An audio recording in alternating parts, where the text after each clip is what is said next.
think that disclosure has already been recorded. There's no need to move that a second time, is there? No. Excellent.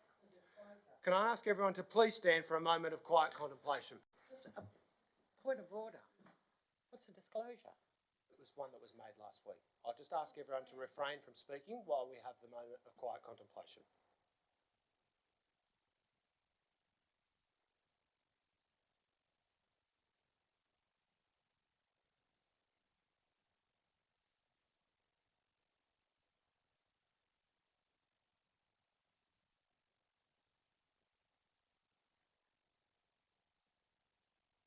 Please be seated.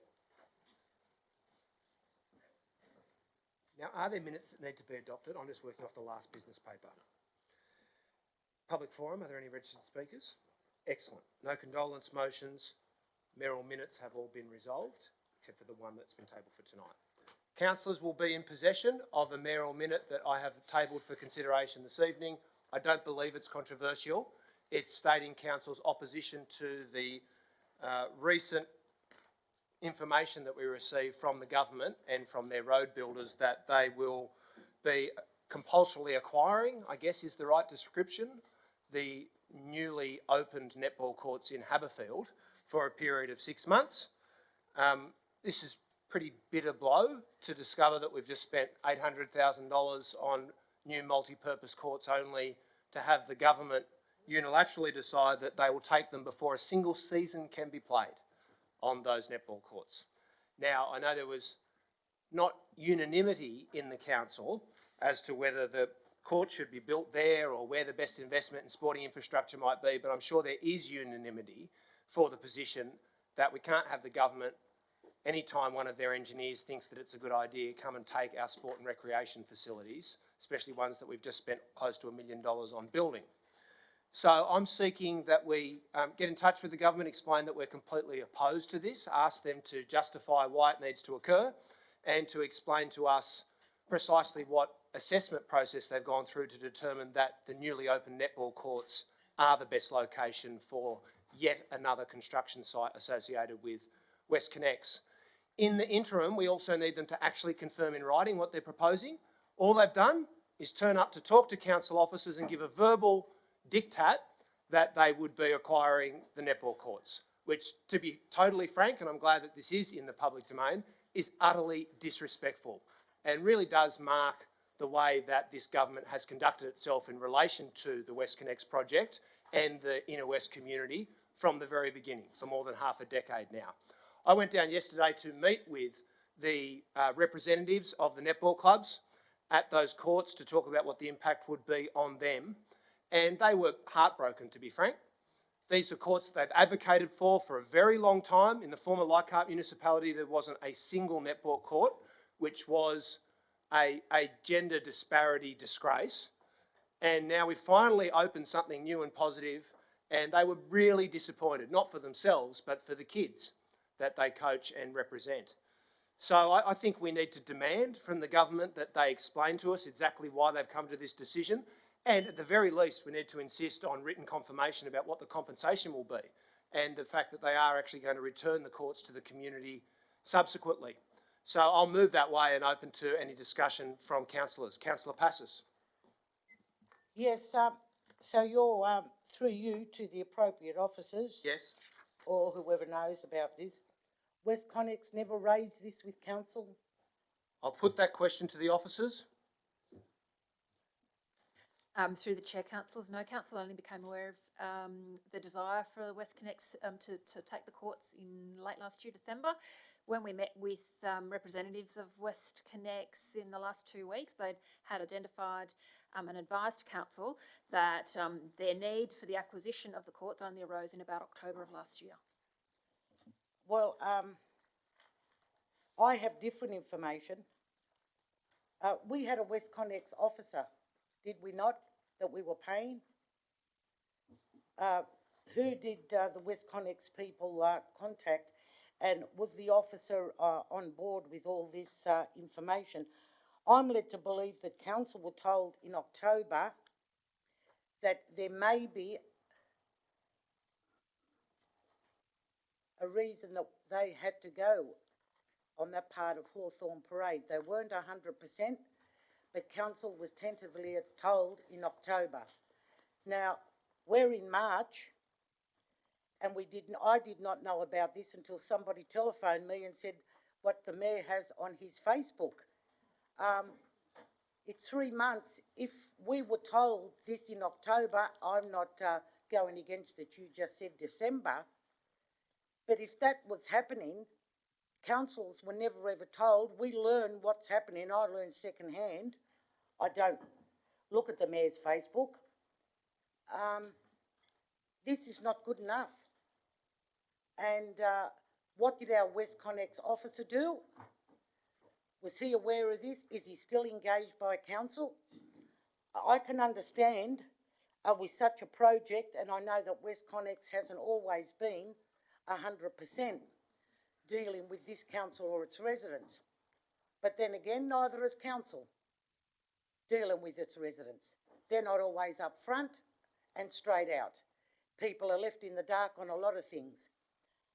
But if this to me seems like West Connex contacted council 2 days before the mayor went on Facebook, and we know nothing about it. I believe that we should have a full report, and council should go and find out, did West Connex indeed contact the council in October, saying that this could be on the cards, but they weren't 100%. Because I made some phone calls today. It's not that I am here protecting any entity that does something like this, but we need to know exactly what happened if we are going to go for compensation. So we can't be reactive and we can't play politics with this. As you know, I was opposed to the netball courts going there. And I read tonight, it was 800,000 that was mentioned at the time. And I read tonight it's 880,000. We weren't even told why, what's the extra 80,000 for? So let's say that the government and West Connex are not doing the right thing as far as information's concerned. And let me say, he who is without sin cast the first stone. Okay, thank you for that, Councillor. I might just go to this Chief Executive in just one moment because I believe he has some further information. But I would also like to just alert councillors to the fact that point 5 references the fact that we don't want to remove the existing clubs, or the clubs who are hoping to use this facility, from those courts until we actually know that construction is going to commence, if that's the way things go. I'm informed by the officers that the staff have done a very good job of identifying backup locations for training and games, should that circumstance come about, which is greatly appreciated, I'm sure, by the club. So that could be amended further. It's not specifying that those alternate locations can't be used, simply that we should be maximising their use of the courts until the acquisition occurs. I'll just go to the Chief Executive with some further information. Thanks, councillors. In response to the concerns raised by Councillor Passis, I received correspondence today from the West Connex contractors, and they just outlined the timetable that they've applied to these projects. And I quote, these works, including comprehensive geotechnical works along the tunnel alignment, included ground investigation work around Hawthorn Canal, including geotechnical investigation from January to July 2019, and groundwater pump test and follow-up monitoring from October to December 2019. The groundwater pump testing showed the Hawthorn Canal had large deposits of alluvium soil, which the contractor determined could lead to groundwater drawdown, water ingress into the tunnel and ground settlement in the area. The timeline of this investigation work coincided with Inner West Council's program of construction works on the multi-purpose courts, but the final decision on the criticality of the surface grouting in this location was not made until December 2019, after the courts were opened. I hope that assists. Thank you very much for that. Councillors, further discussion? Councillor Stamoulis, then Councillor Porteous. I'll come back to you, Councillor Passis. Just a quick question. Could you clarify for the meeting, what is the aspect of the West Connex project that is dependent on using this site? So is it one of the spurs that runs off, is it to Roselle, is it? I'll put that question to the officers. So, Councillor, my understanding is that close to the Hawthorn Canal, There's quite a lot of silt material, and that the rocks will need to be filled with grout above the tunnel, and to do that they will need to drill holes into the surface area of the netball courts. So they'll have a drilling machine located there, drilling holes in, then they pour the grout in to seal the area off so that water doesn't, or excess water doesn't go into the tunnel. So it's for that section only, as I understand it, near the canal. That satisfy your question, councillor? Question is that you referred to arrangements being put in place should this be utilised, and the season's about to commence, within weeks, so those arrangements are currently set in place and are ready just in case? I'll put that question to the officers. Yes, councillor, we've met with all of the netball players and their organisations and organised alternative arrangements for them, as we expect this to proceed fairly shortly. We are yet to have written confirmation of the approvals process and indeed of the compensation issues. Thank you. Councillor Porteous. Yeah, look, I'm absolutely devastated. When I saw this the other day, I was just absolutely devastated that they're seizing these courts, which we've fought for so long really to get, and obviously put a lot of public money into building them as well. So it's just shocking. But I think as well, I thank the Mayor for putting it up as a mayoral minute, but I do think that these sort of things also should be coming to us as a report. There's a lot of different issues here. They can't adequately really be covered in a mayoral minute. And I note the General Manager has said that there have been meetings with the different netball clubs about alternative arrangements. Unfortunately, we don't have any of that information here in front of us. Of course, I'm going to be supporting the mayoral minute, but I think because it's such a critical issue, it really would merit having more information and a proper report coming to council so that we can understand more fully what the impacts are and how they're going to be addressed by council, so that we can speak to our community as well on that basis. So I would ask that we could also have a report come to council so that we can have that additional information. Perhaps that could come to the, at least to one of the next couple of meetings. Happy and we to can have a incorporate proper, that. That's a proper good suggestion. update on that. Yep. I hope that when you write to the Minister for Transport and Roads that the urgent meeting is a meeting that the Mayor and the CEO, the General Manager will attend, because again, I think it needs a high level intervention. I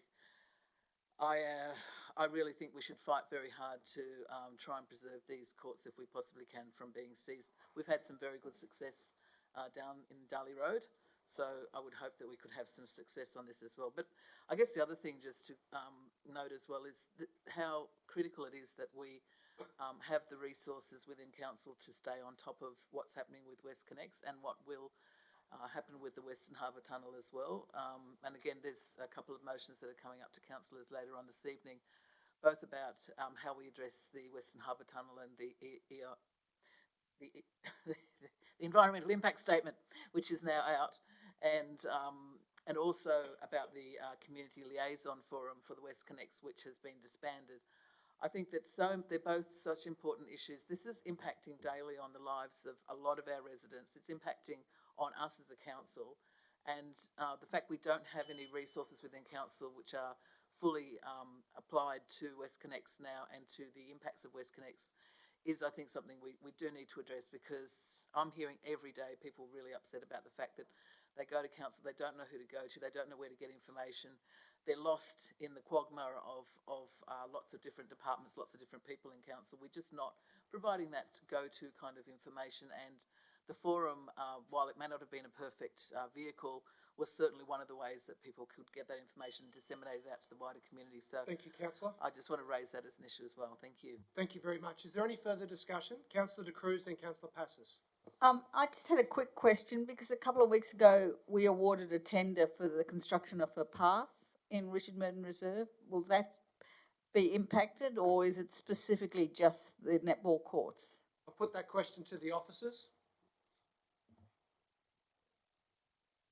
We're just needing to confirm that with WestConnex exactly which part is affected. So I think the area is okay that's been proposed, but we're just checking that with them. I'll come back to you. I'll take that on notice. Thank you for that. Councillor Passos. Yes, I second councillor Porteous' amendment because I think we need a full report. We also need to know what our West Connex officer. Councillor, you've already spoken to the No, matter, so that- I'll ask you to pose a I question think or an that amendment. was questions I was putting. No, you gave a speech as well. Well, my questions usually are like a speech. True. What I'm trying to say is, given the amount that it's cost the West Connex, I think it's the second biggest project since Snowy, I could be wrong. I do believe if West Connex has mucked up on this and did not tell us,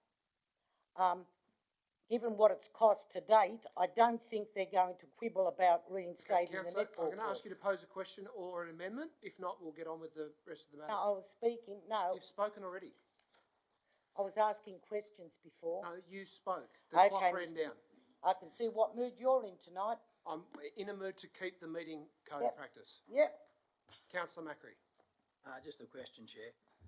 One of the alternative sites going to be Tempe for the netball courts to be assisting with the teams that are going to struggle to find locations. I'll put that question to the officers. I'll need to take that on notice. There's a list provided. I'll get you the list. Okay, thank you for that. If there's no further discussion, I'll make a very brief right of Could reply. I just request with the point about the report, it's not just the relocation of the netball courts, but also more information about what West Connex is proposing to do, the timeline, things like that, because we don't have any of that at the moment in the mayoral A minute. report be provided on the project generally and the relocation of netball clubs to other council-owned facilities. Yep. A report to council. Yep. Okay, that's incorporated.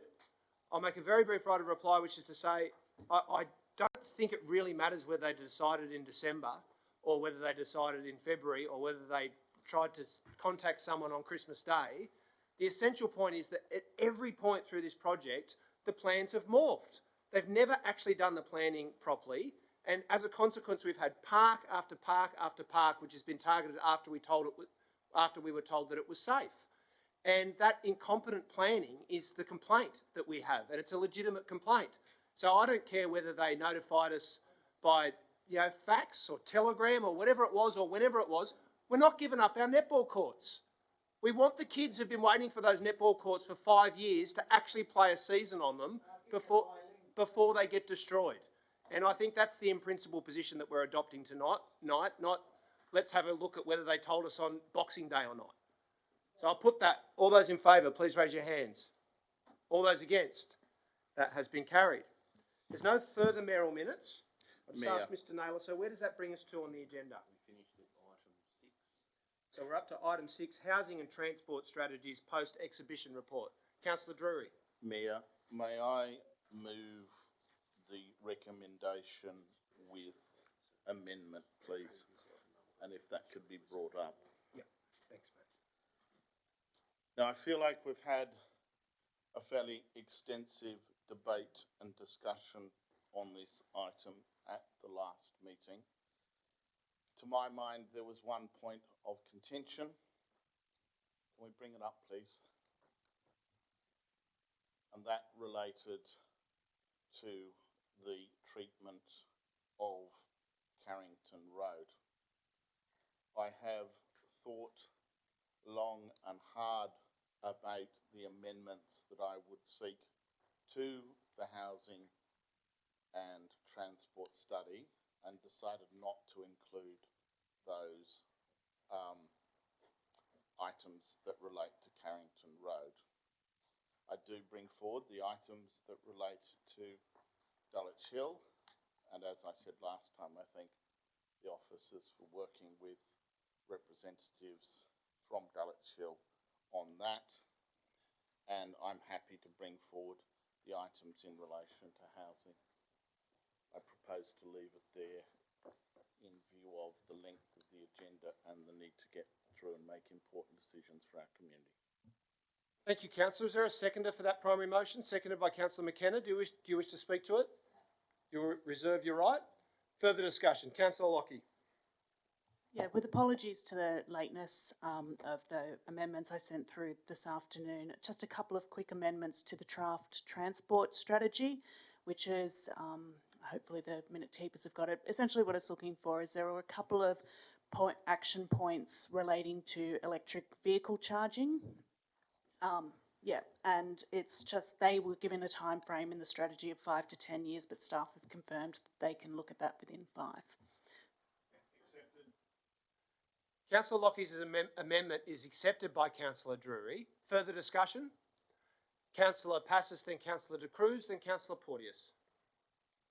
On the draft integrated transport strategy on 1, 2, 3, 4 dot points, investigation of the feasibility of providing car-free streets in certain periods of the week for events. Isn't that looked after under the Traffic Committee? I'll put that as a question to the officers. It's a strategic direction that the council need to consider as part of the local environment plan. Well, The application of the policy is then a matter for the traffic committee at this stage. yeah, well, Councillor Passis? well, I find it's up to the Traffic Committee. I don't know if this is going further. Councillor Passis, are we into your speech or your questions? I think you should have a bit of respect. If you expect respect returned, I think you should have some. I'm just clarifying because we got No. confused last time. Is this your contribution or are you asking a No, question I through the chair? think you should show a bit of respect.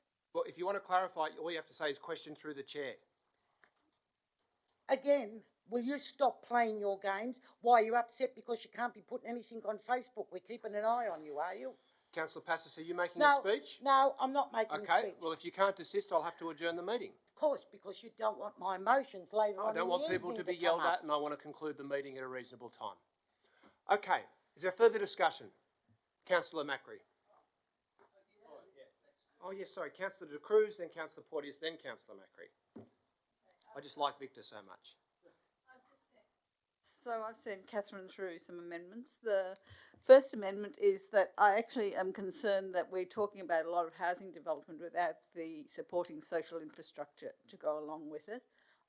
So I would just like that in developing a housing strategy, we need to actually ensure that there's sufficient social infrastructure from libraries, community centres, access to public transit, open space, large parks, schools, medical facilities, recovery facilities, childcare, emergency shelter, buildings suitable for alternative modes of ownership such as co-ops, and aged care local to all housing.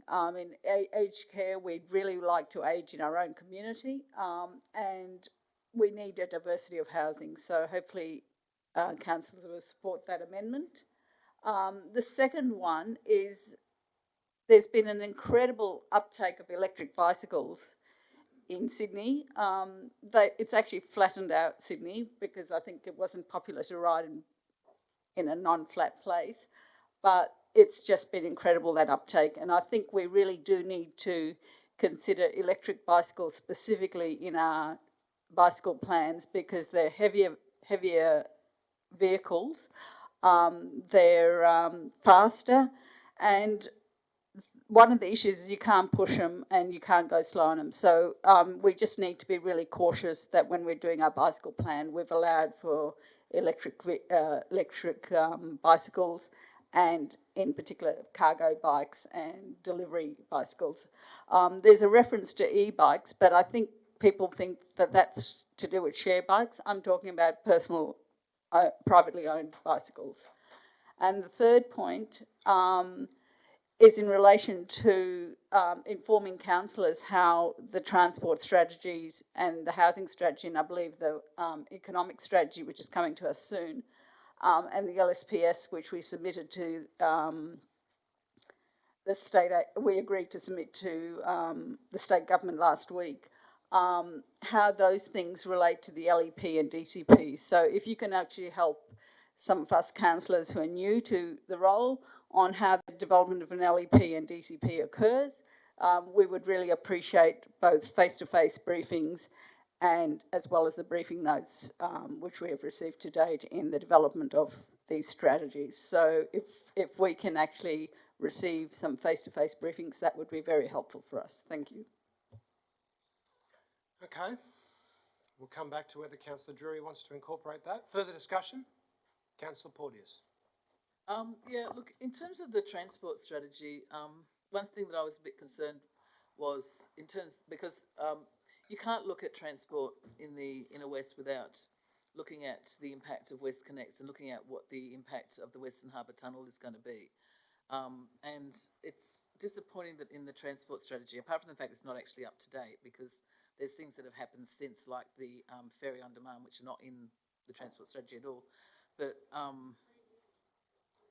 it only refers to the council's position of opposition right towards the end of the document, where we've got a table which outlines the position on a whole lot of different projects, and two of those, the WestConnex and the Western Harbour Tunnel. But I do think that it actually needs to be stated up front in the document, because I think it's something that actually has shaped quite a lot of what has happened in terms of transport and our active transport. I mean, a lot of the cycleways, pedestrian ways, obviously our roads have been reconfigured because of WestConnex, and our landform has been reconfigured significantly as well. So what I'm proposing is that the Inner West Council Transport Strategy actually clearly states Council's opposition to WestConnex and the Western Harbour Tunnel at the start of the document. That the opposition, because the opposition is currently not clear, and I've just provided some amendments here, which I'm now speaking to. Also, the transport strategy doesn't adequately outline the significant impacts that the local transport structure and the network, in terms of parking and traffic and resident amenity, and that should be in terms of both the Western Harbour Tunnel project, which is now going to the environmental impact statement process, and has just absolutely enormous impacts, certainly particularly on the Balmain Peninsula, but I'd say for a lot of the Inner West Council area. Again, the Sydney Gateway project, the WestConnex M4, M5 link, and the ongoing construction, again, very significant impacts.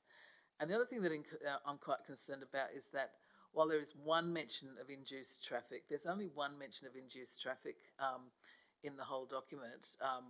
And there's an implication that if we put public transport in quickly on the Parramatta Road, that we can maybe not have that as an issue. But I really think induced traffic is a massive issue. It's been shown to happen in every other private tollway across the LGA, and it's really not adequately addressed in this document at all. So I think that it needs to be incorporated in terms of strategy. Now, if you could just stroll down, I might need a little bit more time, I'm sorry, but if the minute taker could just go down a bit. There's a few corrections as well. Extension of time of 1 minute. I move. Moved by Councillor Heskey, seconded by Councillor Steele. All those in favour? Aye. Against? Thank you. Carried. So just some corrections as well. In terms of routes and networks, it refers to ferry wharves. It refers to Balmain East, Birchgrove and Balmain Tennis Wharf, and it says that they're technically outside the LGA. Well, they're not technically outside the LGA at all. They're actually in the LGA. I mean, I live quite close to one of them. So I'm not sure why it says that, but I think that should be corrected because they are within the LGA. On page 53, it refers to the community bus, but the way it refers to you would infer that it's actually a Transport New South Wales bus, and I think we just need to clarify, in fact, that is a bus which is funded by council. So I would suggest that we add in there that clarification that it's a council-funded bus. Also, in terms of buses, I think it's important that we point out the lack of routes that are connective across the LGA. It's a huge problem we have in this LGA, that we have a lot of radial connections going in and out of the CBD, but we have very few connections across the municipality. So there's a real issue there about the lack of routes that are connective across the LGA. And then the final point was about the parking. I think it's quite important, because it is a unique feature of our area, is that the Narrow Streets programs is also in the strategy, because the fact that we allow... Councillor, your time has expired. Yeah, okay, I'll just finish this point. So on page 60, that we also include the Narrow Streets program, which allows cars to park on the footpath because of the very narrow streets we've got on the Balmain Thank you, Peninsula. Councillor. Thank you. Can I make one suggestion? There's lots of very good, sensible proposals in your amendment. Just the first component of it, I wonder if we could phrase it in such a way so as, rather than describing the strategy as inadequate, that we just request that officers strengthen the references to all of the points that you've outlined. There's lots of good work that's been undertaken by the officers, and I think it would be unfortunate if we were to resolve to say that the strategy was inadequate. So I'll just suggest that, and maybe you could liaise with Councillor Drury about that. Further discussion, councillors? Councillor Macri. Thanks, Chair. I just want to start off by saying that, it's a great piece of work. There's a lot of detail in this, and there's a lot of reading, there's a lot of interesting reading, there's a lot of facts there for us to sort of absorb and see what the future is. And this is a strategic document that sits over the top, that is a look into the future, basically. And one of the most interesting things I found that the Inner West Council has 14 times higher property density than the rest of the Greater Sydney metro region. It talks about affordability. Medium house prices are 1.6 million. Units around 700,000. I mean, so the affordable option is obviously a unit, and if we want to make affordable housing, we have to look in that way. But when we're talking about planning and planning places and people that actually work and deliver good open space and good quality outcomes for the wider community, you can't do that on a small site-by-site basis. It has to be large format type planning.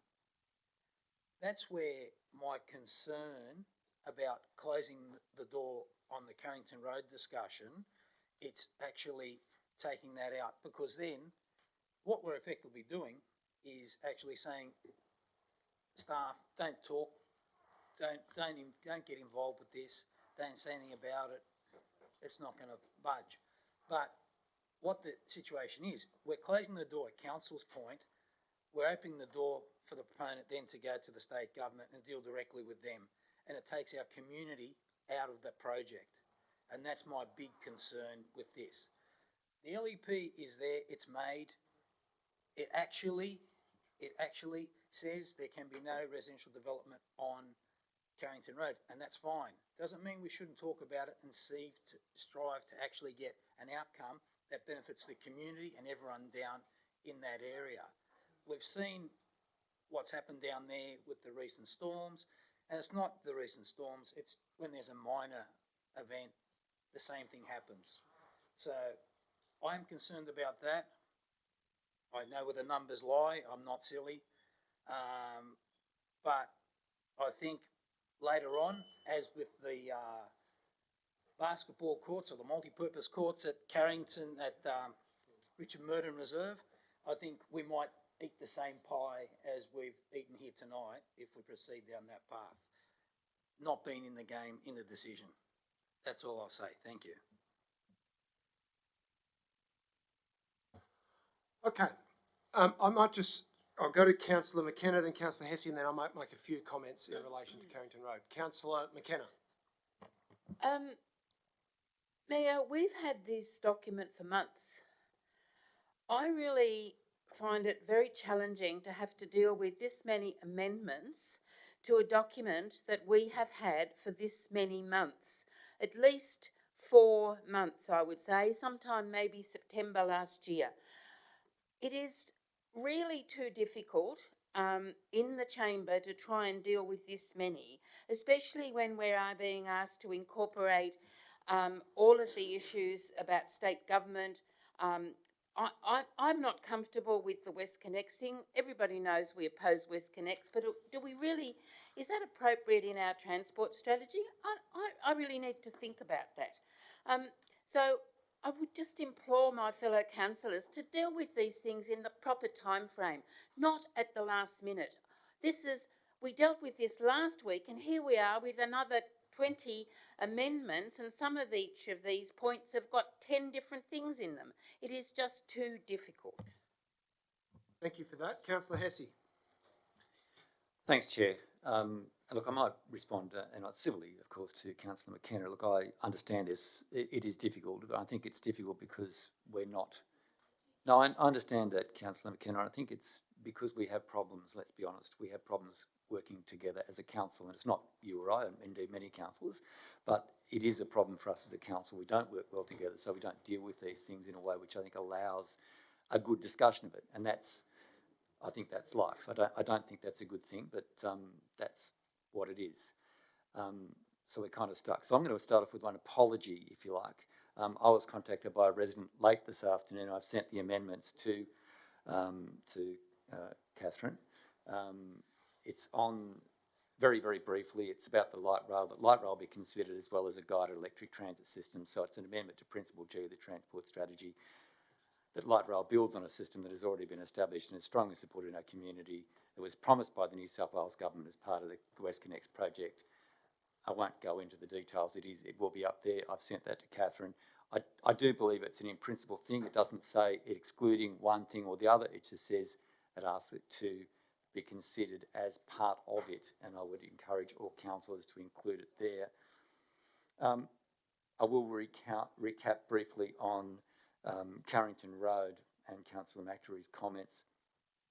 It's very well known, of course, that the idea that building more flats, more units, doesn't actually make things cheaper. If that were the case, then property would be very cheap in Sydney because there's been a hell of a lot of them built. This is a document that is advice to the state government, and it is the advice from this council.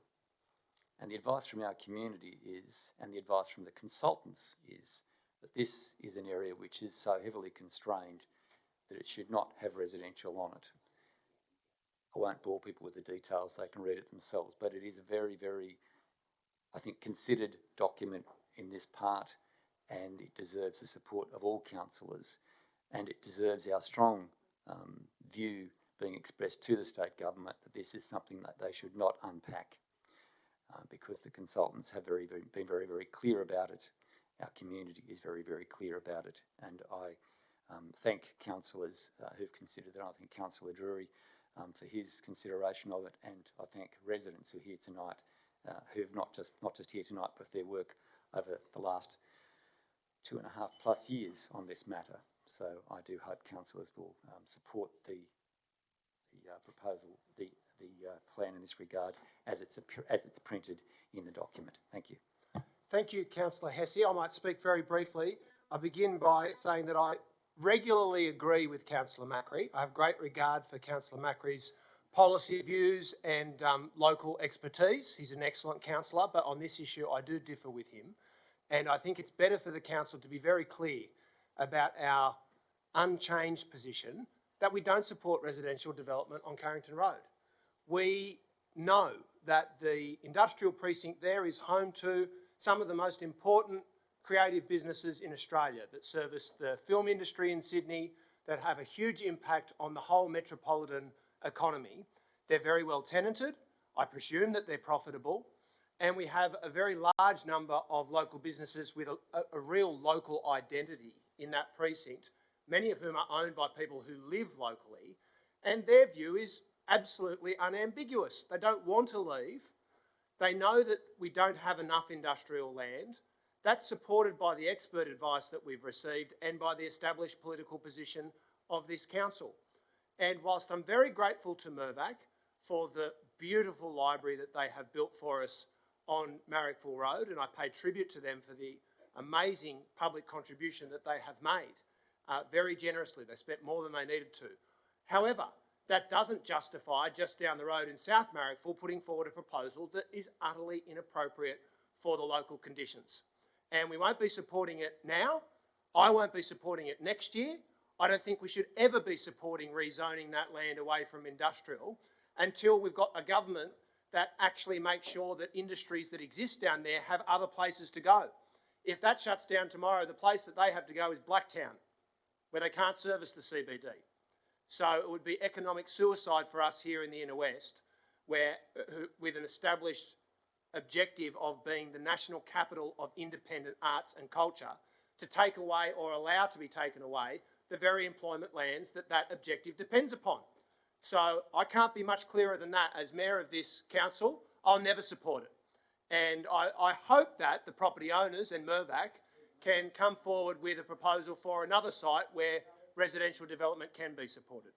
Can I ask a question? Councillor Passes. Through you, Mr Mayor, to the officer.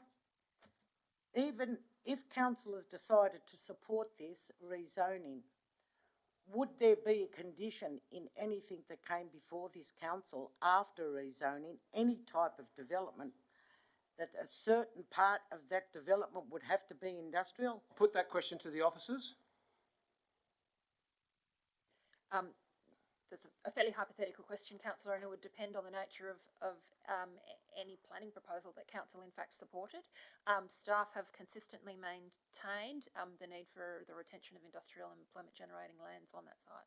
Thank you for that. So Councillor it's in Passos, do you have a council's- further question? So it's in council's hands for, we can see the numbers, but it's in council's hands that if this was supported, the rezoning, if there was an application to council, we would be well within our rights to say we wanted a certain percentage to be industrial of any new Put that development. question to the officer.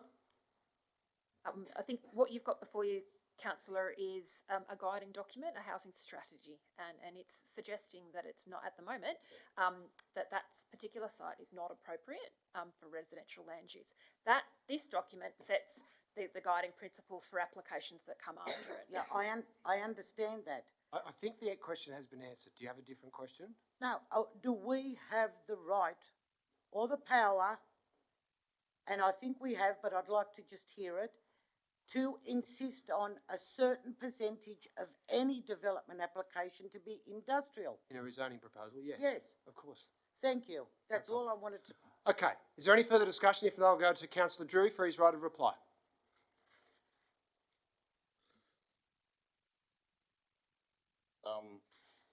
Okay, shall we deal with the amendments? Yes. Can I just ask the minute taker to assist Councillor Drury and myself with sorting through these amendments by going to the first of them? So the first is moved by Councillor De Cruz, that the housing strategy include a proportionate increase in social infrastructure, including libraries, community centres, etc. Secondly, that the transport strategy note the increasing popularity of cycling. And thirdly, that councillors be kept informed on the development of the LEP and DCP through face-to-face briefings in addition to briefing notes. Could I get office comment on 2 and 3, please? I'll just put this question to the officers. Councillor Passos, I just need the Chief Operating Officer for 1 moment to answer Councillor Drury's question. Councillor Drury, could you pose that again for me? The practicality of incorporating 2 and doing 3, please. The amendments 2 and 3 from Councillor De Cruz. Are you able to comment on them, or do you wish to take that on notice?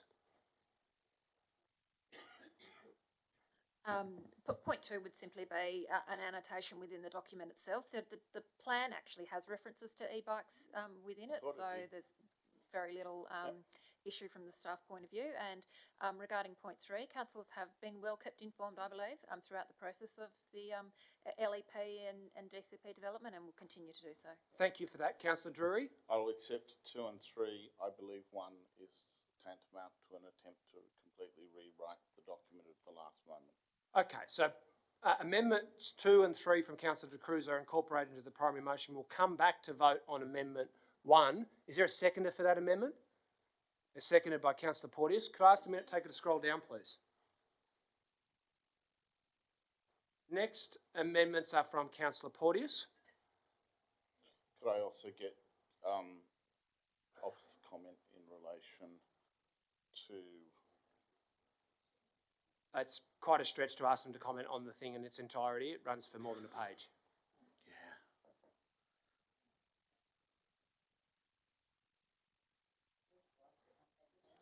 I'm going to go to Councillor Passos to ask a question, given we haven't gone into Councillor Drury's right of reply. Councillor Passos? Yes, through you, Mr Mayor, to the officer. I recall last week, and I didn't notice it in the minutes, when this was being discussed, didn't Councillor Drury move that the North Precinct of Ashfield be included, which I agreed to? I'll seek clarification about that, but perhaps from Mr Naylor. Do you want to pose that question again? I recall if this issue that we were discussing, I'm pretty sure Councillor Drury raised the issue of the North Precinct of Ashfield Yes. not being included until 2/26. Yes. It's nowhere in the minutes, or it hasn't come up. I agreed with him at the time. Maybe Councillor Drury can Well, I'm going to enlighten you. put that as a question to Councillor Drury, who has tabled the amended version of the motion. And I certainly agree with your sentiment. I do recall that being included last week. Councillor Drury?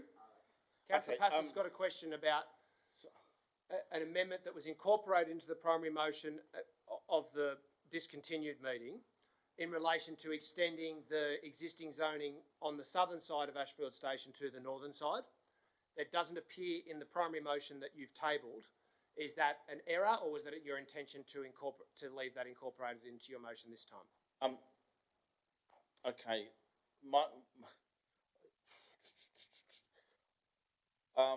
I think that was an error, Mayor. Can I see the words that we actually had last time? My intention is that we actually look at the north side of Ashfield earlier than 2026. Yeah. And if words to that effect could be added quickly and easily. Yeah. Well, look, that wording could be that the precinct north of Ashfield Station be brought forward for consideration in the current LEP review. That's pretty simple. Does that That's perfect. suffice? Thank you. I appreciate that, Mayor. Does that satisfy you, Councillor Passos? Yes, can we vote on these separately? Well, I'm just going to work out what Councillor Drury is accepting or not. So, Councillor Drury, we've got one amendment from Councillor De Cruz to vote on. Then we're going back down to Councillor Porteous's amendments. Okay. Can I ask the minute taker to scroll down to those, please? Thank you very much. Just to note, I did change the wording there to as you requested, basically. Yes. So, Councillor Drury, I'd said to Councillor Porteous that I found many of her amendments sensible, but just proposed that the points, amendments 1A, B and C be framed in the positive, so rather than a condemnation of the strategy, that we ask the officers to further strengthen the wording in regards to those things. Do you have any specific questions about any of the individual amendments? I know it's very difficult when such a complicated amendment is tabled at the last minute. Yeah, and quite frankly, I would have appreciated this to be prior to this meeting. Yep. I thank Councillor Lockie for providing her suggestions prior to the meeting. It just enables some better consideration.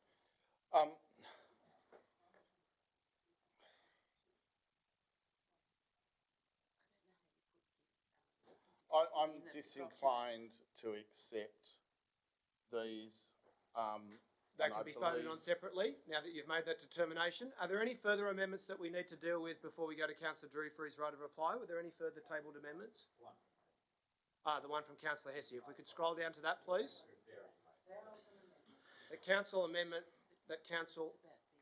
amendment to Principle G of the Transport Strategy, amend Principle G of the Transport Strategy. That light rail be considered as well as guided electric transit system.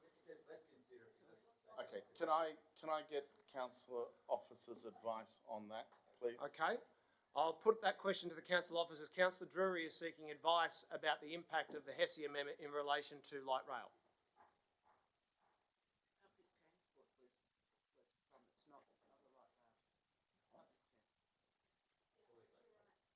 Public transport. And they said a bus, and they said definitely never light rail because of the problems with this. Okay, councillors? Call the meeting to order. It's not easy for the officers to be able to read this amount of information on the fly and provide advice. They're very skilled.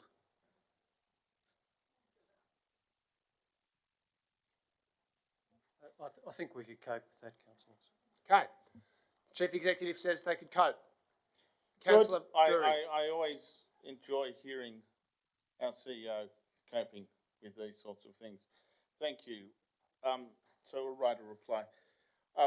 Firstly, I'll just clarify that. So the Hesse amendment is incorporated? it is in fact incorporated. Okay, so we only have one amendment from Councillor De Cruz and a series of amendments from Councillor Porteous to vote on separately. Councillor Drury, make your right of reply and then we'll go to vote on the amendments. So firstly, I would like to thank those staff who have worked on this over a considerable period of time.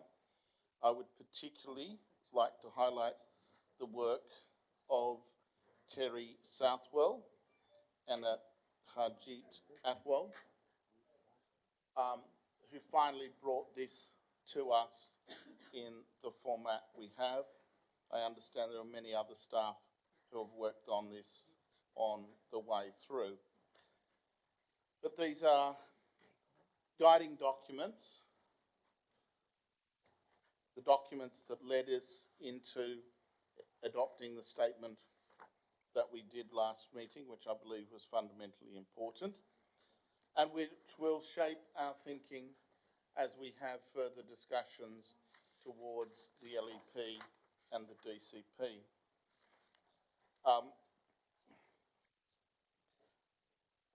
I think that whilst none of these strategies is ever going to be perfect, I think that they accurately capture the mood and the thinking of our community. I note that the officers have been through some fairly extensive processes in terms of communicating with our community about parts of this, and I believe there are a good many submissions coming in from individuals and groups.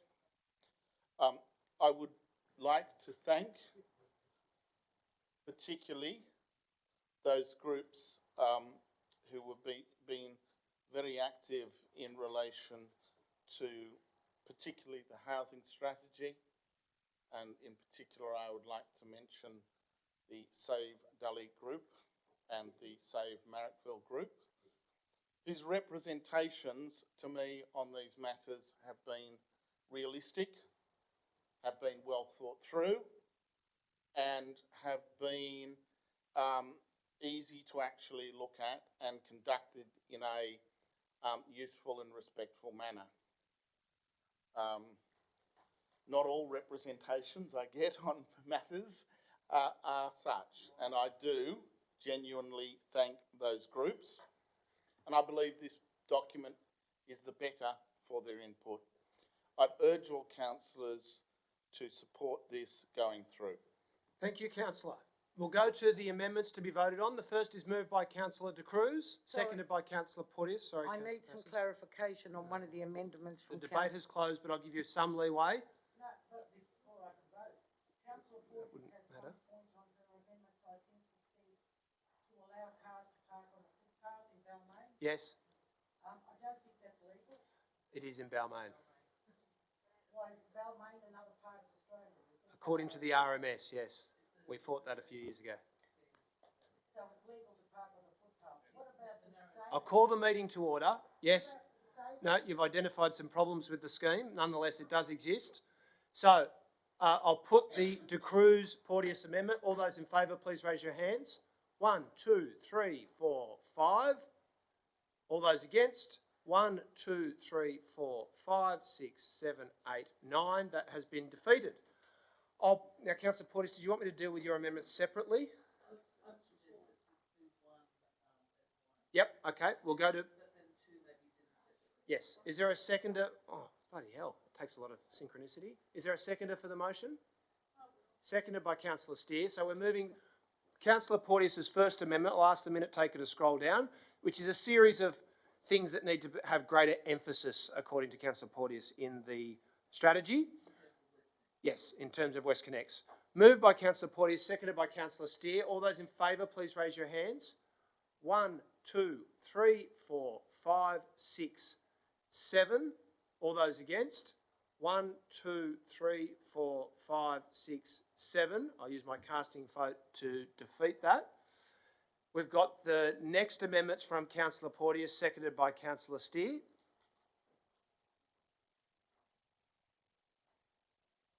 Which are corrections, so minor amendments. I'll put that. All those in favour, please raise your hands. 1, 2, 3.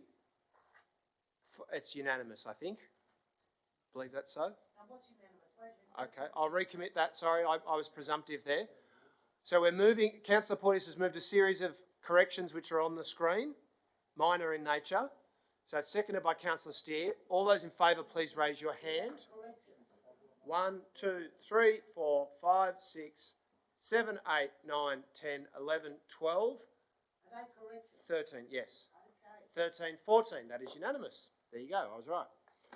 Next item, sorry, and is there one more amendment? No, because councillor Hesse's had been dealt with. So we'll deal with the primary motion. Can I just see the words in relation to Ashfield North, please? Oh, yes, we'll go back to that. It's become point 8 that Ashfield North investigation area be brought forward from 2026 to 2019. Well, I think this process is called the 2019 LEP. There's just one extra from in there.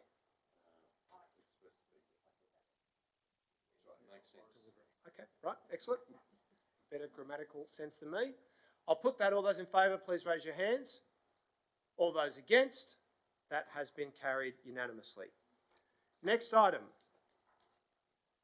Dogs off leash. Councillor Lockie will move the officer's recommendation. Is there a seconder for that? Seconded by Councillor McKenna. Is there any debate? Councillor Passos. Yes, council will recall that I brought up, I know this is off leash, but I brought up an issue about stray cats and we were going to get a report. Is that going to come back to council soon? I'll put that question to the officers. We are dealing with animals. The report is ready to come back to council. Is it ready to come back? Thank you. Okay, thank you for that. No further discussion. I'll put that. All those in favour? Against? Declare that carried unanimously. Item 3, Companion Animal Action Plan 2019 to 2023. Councillor Lockie. So can I move that with a small amendment? It's just in relation to one of the comments that was made in the report about, or in the plan about how the number of dogs that are being, or animals I should say, being sent off to animal shelters has gone up, and part of the reason for that is restricted access to council's temporary holding facility at the St Peter's Works depot during business hours due to the companion animal services staff being relocated after the amalgamation, meaning we can't keep animals in there without the companion animals services staff. I've just made an amendment that we consider reopening that with appropriate staffing levels as part of our long-term accommodation strategy, and I've checked that wording with the staff as well to make sure that we can do that without too many troubles. Okay, thank you for that. Councillor Passos, you had a point of order? Yes, I'd like to have the council nominated the funding for the reopening. Okay, I'll say that's a question posed to I Councillor don't Lockie. believe it requires funding at this stage. It just to says that we reopen. consider reopening it with appropriate staffing as part of council's long-term accommodation strategy. It's not seeking to appoint additional staff. It's just saying that if we can have that, I'll seek clarification from the officers about that. Councillor Lockie is correct. This is incorporating as part of a further strategic document. It's not seeking funds at this stage. Okay, so Councillor Lockie has moved the primary motion with those amendments incorporated into the recommendation. Is there further amendments or anyone who wishes to speak against? Councillor Passos, then Councillor Steer. Has council looked at the problem of dogs being and animals being abandoned because we're not educating our residents enough? The Dobermans might be cute when they're little, but they grow quite large for a 2-bedroom unit. I'll put that question to the officers. Are we alerting our residents? I've got the question. About I'll this. put that question to the officers. Councillor, there's a continuing education program, but the decision to purchase particular animals is a matter for the individual. Okay, thank you. Further, Yes. we know that, and it's up to the individual whether they want a tree or not, but we're making rules. Well, I'm going Are to we rule that's out of order because it's Are- not relevant. Are we educating our residents on the type of animals and what size they grow to? The question's been answered, Councillor. No, it has, I'm afraid to say, Okay, it has been answered. Let's not veer off into Corey Bernardi territory and get too focused on animals. Further discussion. I beg your pardon, what did you just say? I said let's not veer into Corey Bernardi territory. About what? He gets very passionate about animals. Councillor Steer. That's uncalled for. It was funny though. And the question I asked had nothing to do with that. No, I wasn't suggesting it had anything to do with you. You are that's a very disgusting comment you just made. Not as bad as what he said about it. Councillor Steer has the floor. I'm glad you people have that type of sense of humour. Call the meeting to order. It just Councillor lets Steer me has the know floor. what you people are. Councillor Steer. Thank you, Mayor. I just want to second this motion because, as people might know, I am a pet lover who's very passionate about protecting our local animals. I think the Companion Animal Action Plan is a very good plan. It is fair to both owners, pets, and people who are not pet owners and are not particularly keen on them either. But I have to say the inner west, people are passionate about their dogs, their cats and other pets. I've just discovered we've got a rooster somewhere, somewhere living near me. Only a little one, I think. I'm not worried. I'm not complaining about it. And I commend this motion, particularly with Councillor Lockie's amendment about the animal shelter, because protecting animals that get lost or stray is very important to fellow councillors. Thank you. Thank you for that. Councillors, if there's no further discussion, I'll go to Councillor Lockie for a right of reply. Yeah, I'll just speak very briefly just to say I do commend the officers for their work they've put into that plan, and especially the many explicit references to educating animal owners about all aspects of pet ownership and care. Okay, thank you for that. I'll put the Lockie Steer recommendation. All those in favour? Against? Declare that carried with Councillor Passis against. Now, ever the optimist, I'm going to ask Mr Naylor to arrange for the list of items to be circulated to see whether there's anything that we can agree to moving in bulk. Next item, grants and fees scale policy and grant program guidelines 2020. Councillors, Councillor Porteous. Yeah, look, I'm happy to move that, but I want to move it with one amendment. Yep. And I have provided the wording to the minute taker. Yep. It's referring to the table 1, which is the schedule for scaled fees and categories of organisation. And if councillors want to have a look at, they've got scaled fees 100%, 50% and full fee. It's in the full fee area, and the issue is political parties or activities that are overtly political in nature.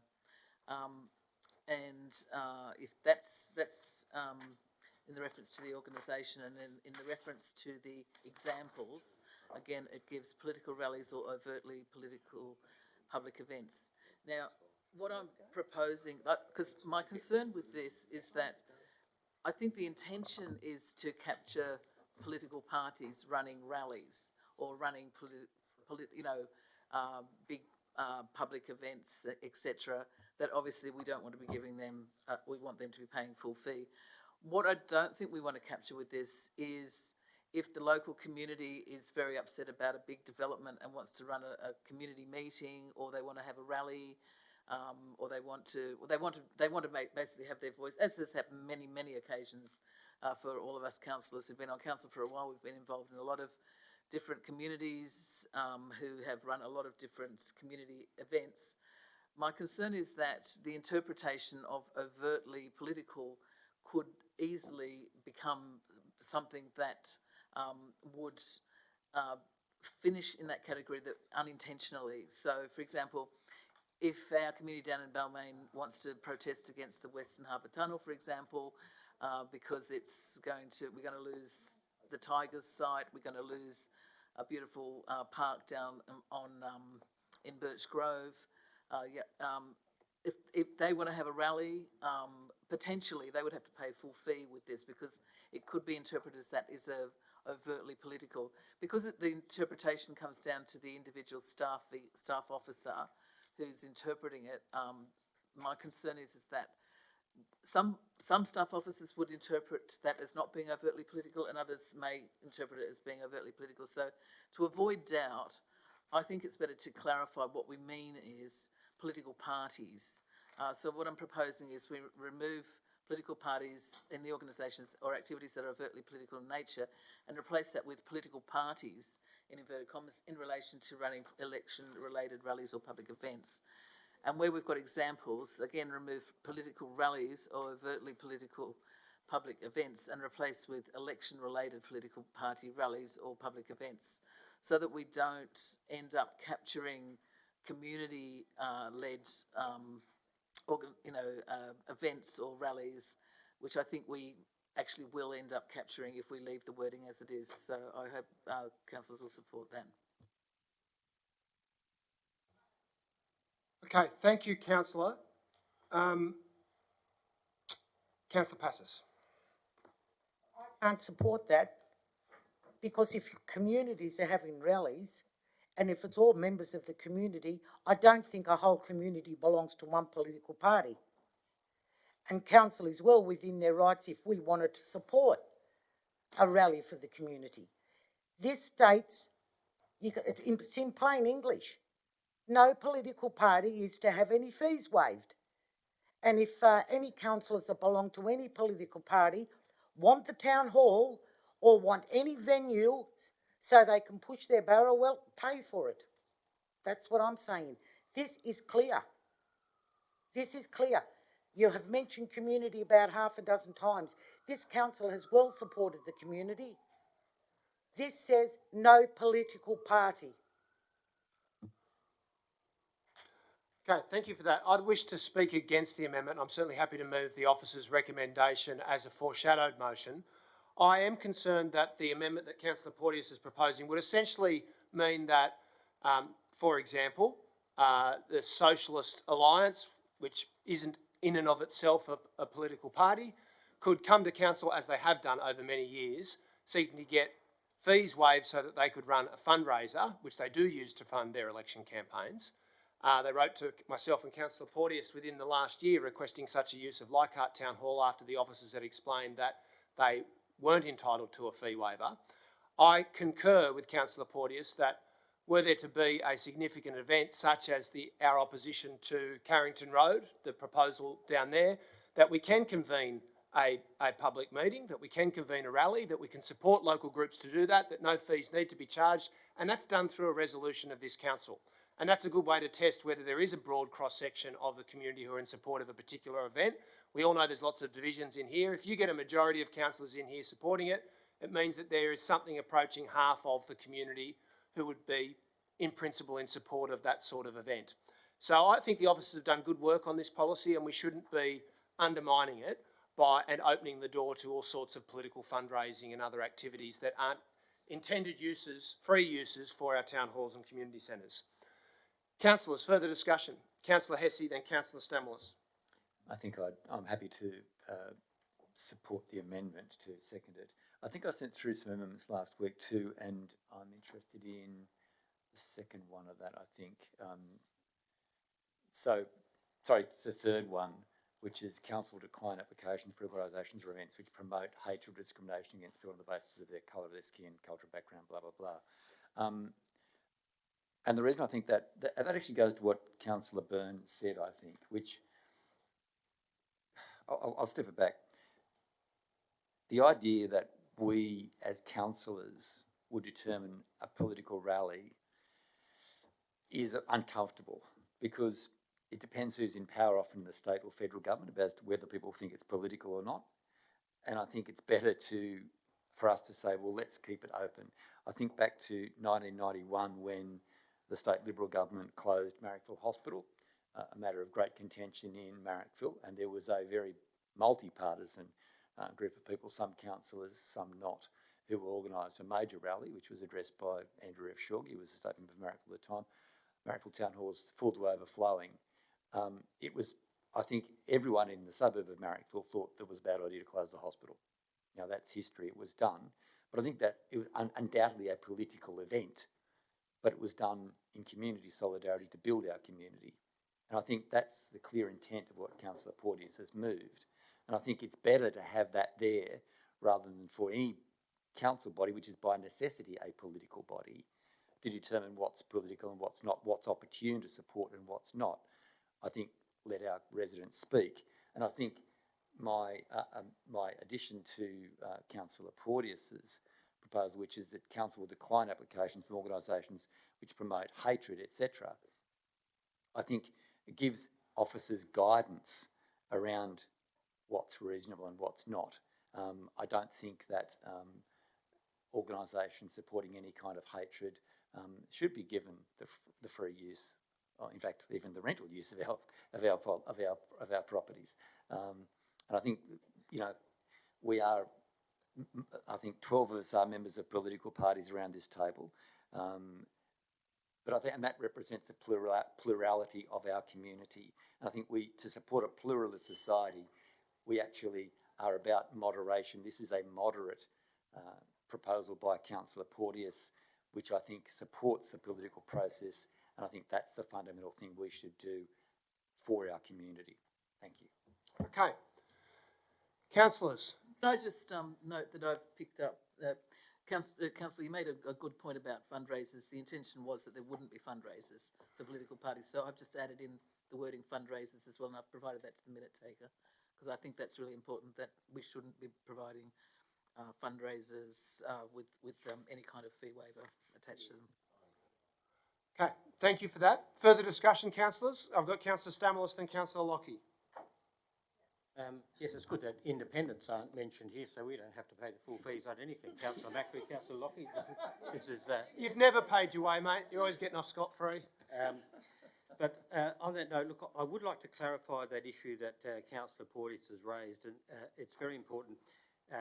If I could ask a question through the chair, for those particular rallies that are held by our community, whether it might be the Tigers, whether it might be Save Marrickville, whatever, even if they're backed by a political party, I assume that they are free. Am I correct in stating that? I'll put that question to the officers. Through the chair, local unincorporated or incorporated not-for-profit groups receive a 50% fee waiver under the scaled fee number 2 in your table on page 69.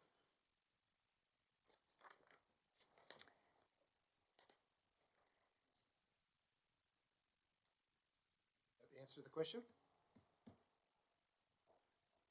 Councillor Stamoulis, does that sound satisfactory? I'd always thought that we provided our resources for free for those particular rallies, and we always had. So if that is not the case, I would like to make an amendment that that for community-based rallies, whether or not supported by a political interest or political party, it's provided free. You've got that already. You're reflecting. No, I'm going to no, move no, that. no. Well, I'm going to rule that is redundant because it reads what you just said sounds a lot like the Porteous amendment, the Porteous primary motion. I'll ask you to ruminate on that. Councillor Lockie. Yeah, I'll just make a brief comment in that I'm struggling with this. I can't support the amendments or those that wording in its current form, only because while I very wholeheartedly agree with the sentiments raised by Councillor Hesse and Councillor Porteous in relation to the community rallies, I have a real problem with the wording that's been put forward, because essentially what you're saying is that events run by political parties are still going to be subject to full waivers. No, is that, what am I reading? Yeah, but you've gone here, election-related political party rallies. I'll call the meeting to order. Councillor Lockie has the floor. Okay. All right, do you want to sorry, I may have Councillor misread that. Lockie has the floor. So I'll call the meeting to order. So you're saying it's full? I'll call the meeting Okay. to order. Councillor Lockie, are you putting a question to Councillor Porteous? Yeah, I guess I am then. Okay, we'll stop the clock. What's the question? So just to clarify, I may have misread that you're saying that political parties would still pay the full fee if they wanted to hire the halls? Yes, there's 3 different categories: 100% fee waiver, 50%, and full fee. This is where it says full fee, and political parties, if it's related to elections, if it's any fundraiser, have to pay full fee. That's what it's saying. But what it's doing is allowing community groups that want to have a rally or a public event, which has got nothing to do with political parties, they can still go ahead and have their Okay, event. thank you. Is that question answered to your satisfaction? Councillor Lockie, do you wish to continue? Okay. Anyone else wish to speak? If not, we'll go and deal with the amendments. So we've got a primary motion in which Councillor Porteous's amendments are all incorporated, and is Councillor Hesse's as well, Councillor Porteous? Yes. Yes. And there's no further amendments. Councillor Stamoulis, you stepping back from that one? No, I don't believe mine's considered. I specifically stated community-based rallies, whether politically backed or not, to have free access to. Yeah. Okay. Yeah. So that will be, look, I want to just get through it. So let's make that an additional amendment. So we've got only one amendment to vote on. I'm happy to incorporate that as well, because it's incorporated into the primary motion. It's totally in the spirit of the original amendment. That's what I'm trying Councillor to do. Stamoulis's amendment is incorporated into the primary motion. We've now got just one primary motion moved by Councillor Porteous, seconded by Councillor Hesse. Then we've got a foreshadowed motion from myself, which is the officer's recommendation. Is there a seconder for that motion? Seconded by Councillor Passis. I'll put the primary motion. All those in favour, please raise your hands. 1, 2, 3, 4, 5, 6. All those against? 1, 2, 3, 4, 5. 1, 2, 3, 4, 5, 6, 7, 8. That has been defeated. I'll now put the foreshadowed motion for adoption of the recommendation, of the officer's recommendation. All those in favour, please raise your hands. 1, 2, 3, 4, 5, 6, 7, 8, 9, 10. All those against? 1, 2, 3, 4. That has been carried. Councillor Passis was the seconder. Next item, National General Assembly of Local Government 2020. Now, Councillor Hesse has indicated to me his wish to table as an amendment to this primary motion, a motion to be considered at the conference. I'm going to rule that that's in order, so it doesn't need to be a matter arising. It's obviously related to the report, which is notification that councillors need to move motions. But I will also ask that Councillor Hesse move the primary motion, but that we deal with his motion to go to the National General Assembly, or whatever it's called, as an amendment to be voted on separately, so that that can be tested. And I too have an amendment to be voted on separately, which is a motion to go to the conference or the Assembly, which I will table now with the minute takers. I'll give Councillor Hesse a chance to speak to his amendment first. Thank you, Chair, and thank you for consideration. I appreciate that greatly. And I've sent the motion to Ms Pacquiao, and I'm sure she'll have it up in a moment. What it is in précis is it's about the significant problem we have with the coverage of local government in our media. There was an article in the Sydney Morning Herald between Christmas and New Year. I'm sure everyone was reading the business section of the Herald. I was, which pointed out that I think there are a large number of local newspapers that have closed in the last little while. We are seeing closures of local radios. We're seeing closures of the closures of news bulletins, of news in regional New South Wales or regional Australian television, by and large under the influence of social media. This particularly affects local government, as basically no one knows what we do. Ultimately, that's bad for democracy. What I'm asking councillors to do is endorse a motion being sent to the National General Assembly of Local Government in Canberra to ask the General Assembly to ask the federal government basically for more money for community radio across Australia to support local journalism, local community-based journalism with a particular focus on local government. I don't believe that that's sectarian. It's a very general motion. I'm not having a go at anybody. It's really trying to address the problem of openness and democracy in our community. I'm happy to take any questions about that, and I'll stop there. Thank you. Just as a procedural matter, we do also need to nominate the councillors who wish to go. So can I just conduct a straw poll? Please raise your hand if you think you might like to go, because we need to register soon. So I've got councillors De Cruz, Steer, Hesse, Lockie, York, Drury, Iskander, Byrne.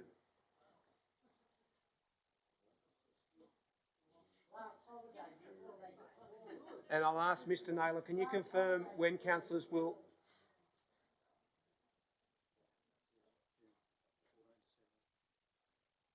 Mr Naylor, can you just remind us about when the close of registrations is?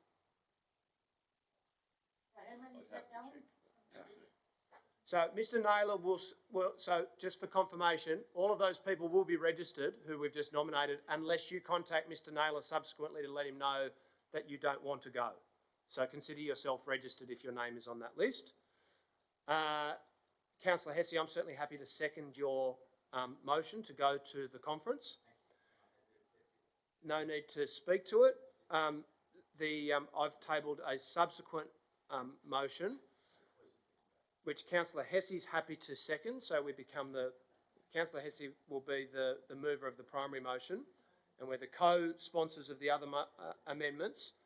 The motion that I'm tabling, councillors, is that we take up the argument for nuclear disarmament at the conference. There is a growing movement of people around Australia who want to see the Australian government join the international community in signing the treaty to ban nuclear weapons.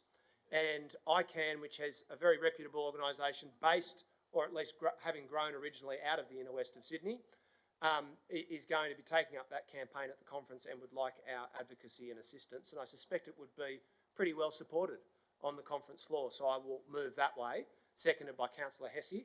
Is there anyone who wishes to speak in opposition to either the Hesse or the Byrne motions? I don't want to speak in opposition. Put the council on vote against both. Okay, so we'll put the Hesse, the first motion from Councillor Hesse in regards to community radio, seconded by myself. All those in favour, please raise your hands. All those against? That is carried with Councillors Rescind and Passis against. And the next one, moved by myself, seconded by Councillor Hesse. All those in favour, please raise your hands. All those against? Councillor Passis is against. We'll now deal with the primary motion to send both of those motions off and to nominate the councillors to attend the conference. Moved by Councillor Hesse, seconded by myself. All those in favour, please raise your hands. I'll ask Mr Naylor just to read those back out. They're on the screen. Thank you for that. I'll recommit that vote. All those in favour, please raise your hands. All those against? Councillor Passis is against. That has been carried. Next item, Sydney Eastern City Planning Panel Report. Faversham Street. Now, Mr Naylor, did we get an indication that there might be any motions we could move on block?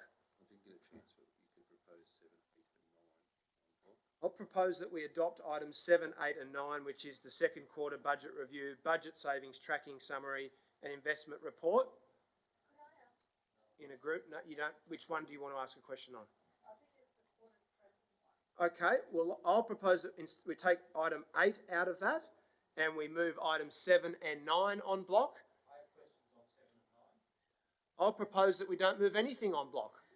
We'll go back to item 6. Councillors. Councillor Macri. Chair, can I just move that we address an issue that I raised at the last meeting regarding the traffic committee minutes, where we didn't have the correct information about the banning of the right-hand turn into the development on Victoria Road at the AM peak. We were informed at the traffic committee it was 50 metres from the intersection, but it's not. It's actually 150, and that allays a lot of the concerns with queuing. But I'm happy to actually put a 12-month review on the AM peak turn. If it becomes an issue, that we give it a go and see how it is, rather than actually send people driving around the area trying to get into their apartments. Okay, thank you for that. Are you moving the primary motion, Councillor Macri? With that amendment. I'm happy to second that amendment. Is there any debate?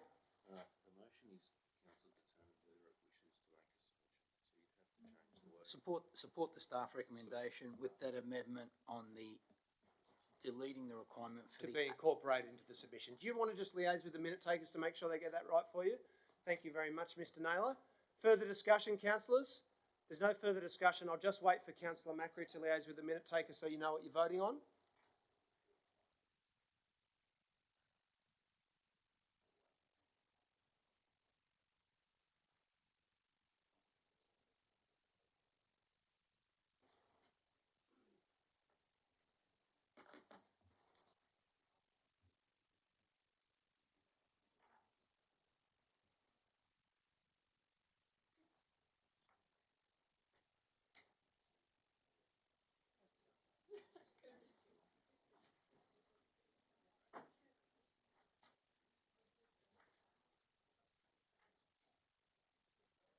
All sorted? Excellent. Councillor Macri, you don't need to make a right of reply. I'll put that. All those in favour? Against? Declare that carried unanimously. I'll recommit the vote. All those in favour, please raise your hands. 1, 2, 3, 4, 5, 6, 7, 8, 9. All those against? 1, 2, 3, 4, 5. That has been carried. Next item. Item 7. Second Mayor. quarter budget review. Mayor, may I move the second quarter budget review and note that we have quite a considerable improvement in our budgetary position. I would like to thank the CEO. I'd like to thank Kathy Edwards-Davis and Elizabeth Richardson for the work that they have been doing to get us to the position where we are. It would appear as we go that we will in fact still have a deficit, but it will be considerably less than we had anticipated, largely due to the work that has been done on the budget saving of $18 million, which we will discuss further on. I'll leave further comments to Wright. Okay, thank you for that. Further discussion, councillors? Councillor Passis. Yes, I don't know. I would have liked to have a briefing to go through this at the briefing. I have a few concerns with the wording. In layman's terms, if it can be explained to me through you to the officer, we're saying we're placing a lot of things on hold, there's delays and there's rescheduling. Does this affect the bottom line budget figures? I'll just put one caveat on the questions that I'm going to put to the officers. The Chief Financial Officer is very sick and is not in attendance tonight, so there may be questions that need to be taken on notice, but I'll put that question to the officers. I'll take that on notice. I have no problem with that. Okay. All these rescheduling delays and does that impact on the bottom line? All I'm reading here and what I have highlighted is continue to remain under pressure. I don't know what's going on. There was supposed to be a restructuring of the staff. Officers have left that were on pretty good money. I don't think that the little pocket park that I've been carrying on about for nearly 2 years hasn't had anything done to it.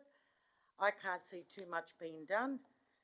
I don't think we have enough staff picking up all the branches all over the streets. All I know is reading in the newspaper that have we increased staff parking ranges? 111,000 parking infringement notice we have issued. But I don't think we've increased the staff on picking up broken branches from a storm 3 weeks ago. I'm sorry, I do believe this type of thing we should have sat down and had a briefing so we can ask these questions. Okay, we've had Councillor Drury and Councillor Passis. Councillor Stamlos. Oh, sorry, Councillor York, then Councillor Stamlos. My mistake, thank you. Yeah, I'd just like to ask through the chair about the current status of Urungungal, which is the childcare centre at Steel Park. With forgiveness from the CEO, who knows that I ask this question on a weekly basis, but I haven't had an opportunity to ask this week, so I'd just like to understand the latest on that. I'll put that question to the Chief Executive. Thank you, Councillor. We're just waiting for the accreditation through the state system. We're desperately trying to get that booked in so that the centre can be finally accredited and we can operate as soon as possible. We propose, once we have the state accreditation, to take children into the centre while we await the Commonwealth sign-off. So we're anxious. We've got staff recruited or in the process of being recruited, ready to go, centre manager, and once we get the tick from the state people, which we're hoping will be expedited, we'll finally be able to get that sorted out. Sorry, just to clarify, the deferral of the expenditure, which is in the report, that the assumption behind that about the dates of deferral of the opening. So what's the assumption there, that it's been deferred from what to what? I'd have to check the dates, but we were prudent in the way that we dealt with the accounting treatment of that. If we can get the centre opened prior to the current cut-off, then we'll adjust the accounts accordingly. But I'll get you the date, the 2 dates. I'll take that on notice. Okay, thank you for that. Councillor Stamlos. Mr. Mayor. I've noticed in the QBR that whenever I want to benchmark the data to the originally approved budget that council do in June, that I always find it difficult to find those benchmarks. For instance, the original budget column to me appears not to be what we approve in June. In fact, if I recall correctly, the employee costs that we originally had were around about 132 million dollars. I'm thinking back now, 7 or 8 months. 132 million, but it says original budget was 121.6. So I'm a little bit confused at how that moved to 121.6 and is called now the original budget. Similarly, I think with our materials and contracts, there was a small movement again, and it goes through that. So I'm wondering here if I can propose the following amendment for all councillors to get an appreciation of this, that we have a reconciliation of the QBR to the originally adopted budget with adjustments explained to be presented to the first meeting in April 2020, so that we are aware of what was approved in the June to what's appearing in that original budget column there, and to know what those differences are. That's my first. And I think Councillor Passis raises a very important issue here, is that it is our responsibility as councillors to manage the finances of this council, be across them in solid detail, and be able to explain those. So I think that a briefing is very important, and I'm going to suggest here that in future QBRs are subject to a briefing before the report comes to a meeting of council. Thank you. 2 amendments.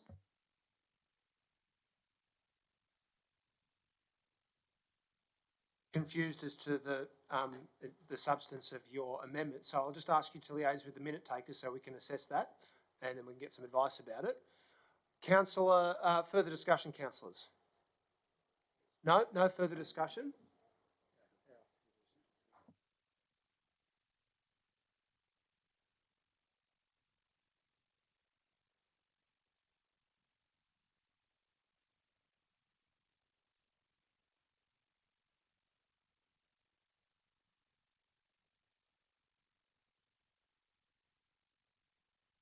A seconder for the jury primary motion? No, I'll second it for the amendment. Seconded by Councillor York.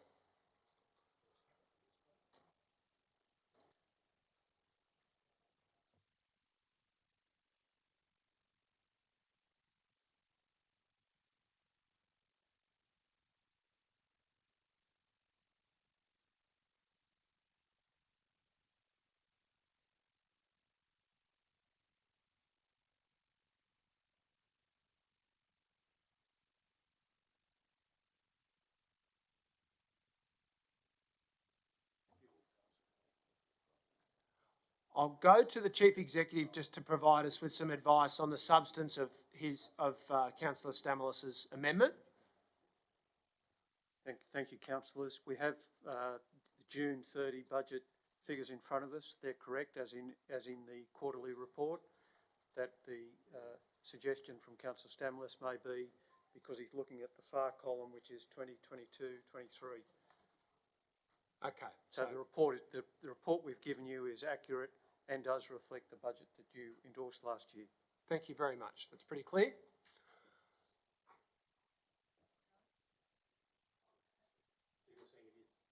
It's exactly the same as last year's budget. We've got it in front of us. Same column. Yeah, just got the wrong column. You've picked the wrong year.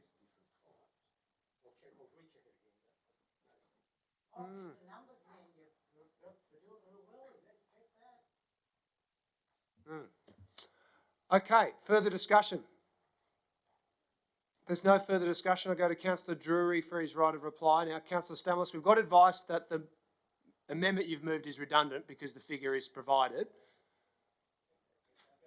Okay, we'll go ahead. Councillor Drury, your right of reply.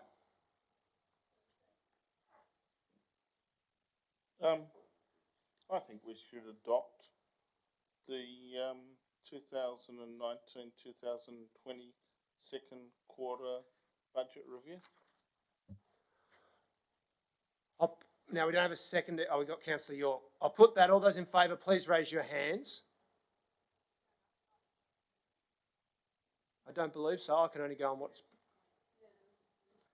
He's got a different point there about getting briefings before the QBRs are brought to council. Okay.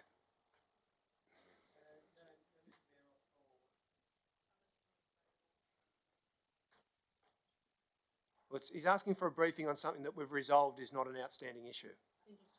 No. I'm sorry, the meeting will need to continue. We've had a right of reply. Councillor Stamoulis's amendments are out of order. I'll put the primary motion. All those in favour, please raise your hands. 1, 2, 3, 4, 5, 6, 7, 8, 9, 10, 11, 12. All those against? Councillor Stamoulis and Councillor Passis against. That has been carried. Next item. Budget savings tracking summary. Item 8. May I move that? All right. Councillor Stamoulis was in support. Excellent. We can correct that. Councillor Drury. So continuing on in a theme, I would once again like to thank our senior staff for the budget savings that they have achieved, that are clearly outlined in this report, and urge them to continue their efforts to improve our council financial position. Okay, thank you for that. Is there a seconder for the motion? Seconded by Councillor McKenna. Do you wish to speak to it? Is there anyone who wishes to speak against it? No, it's a new issue. I might just pose a question very briefly before we deal with the matter. Councillor Porteous, given the rally that you're holding outside Woolworths in Balmain sometime in March, in which you indicate that the council is going broke, do you support the budget savings as documented in the business papers?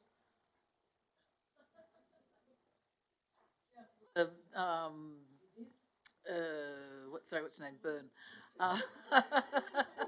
What an extraordinary question to ask.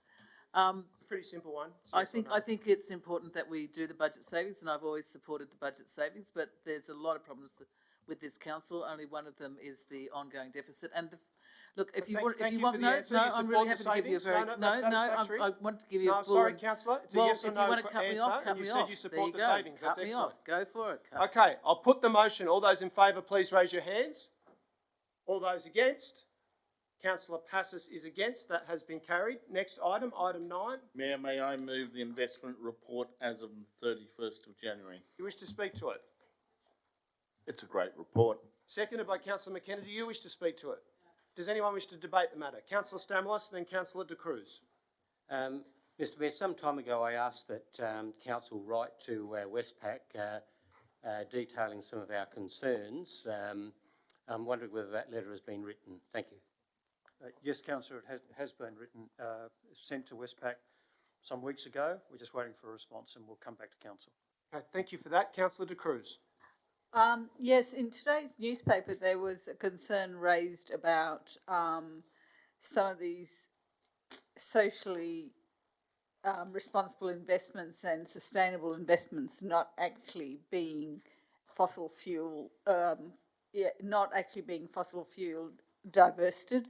So AMP was singled out as having problems with its investment. I wonder what detail we actually get on the investments related on information that we can verify about the investments we do make. Councillor, we've previously provided that detail and I'm happy to do that again. I'd appreciate that. Councillor Passis.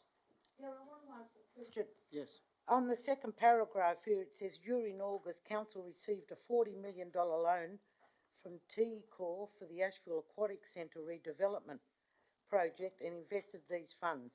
I'm aware of that. But I think we asked for it and it hasn't come back. The former Asheville Council raised the rates in 2014 for the swimming pool. We're still waiting on a report. How much did they raise and what happened to that money? Okay. I'm not sure that we are waiting on a report from that. I remember raising this and I was told they'd get back to me. So can I get clarification about what the question is for the officers?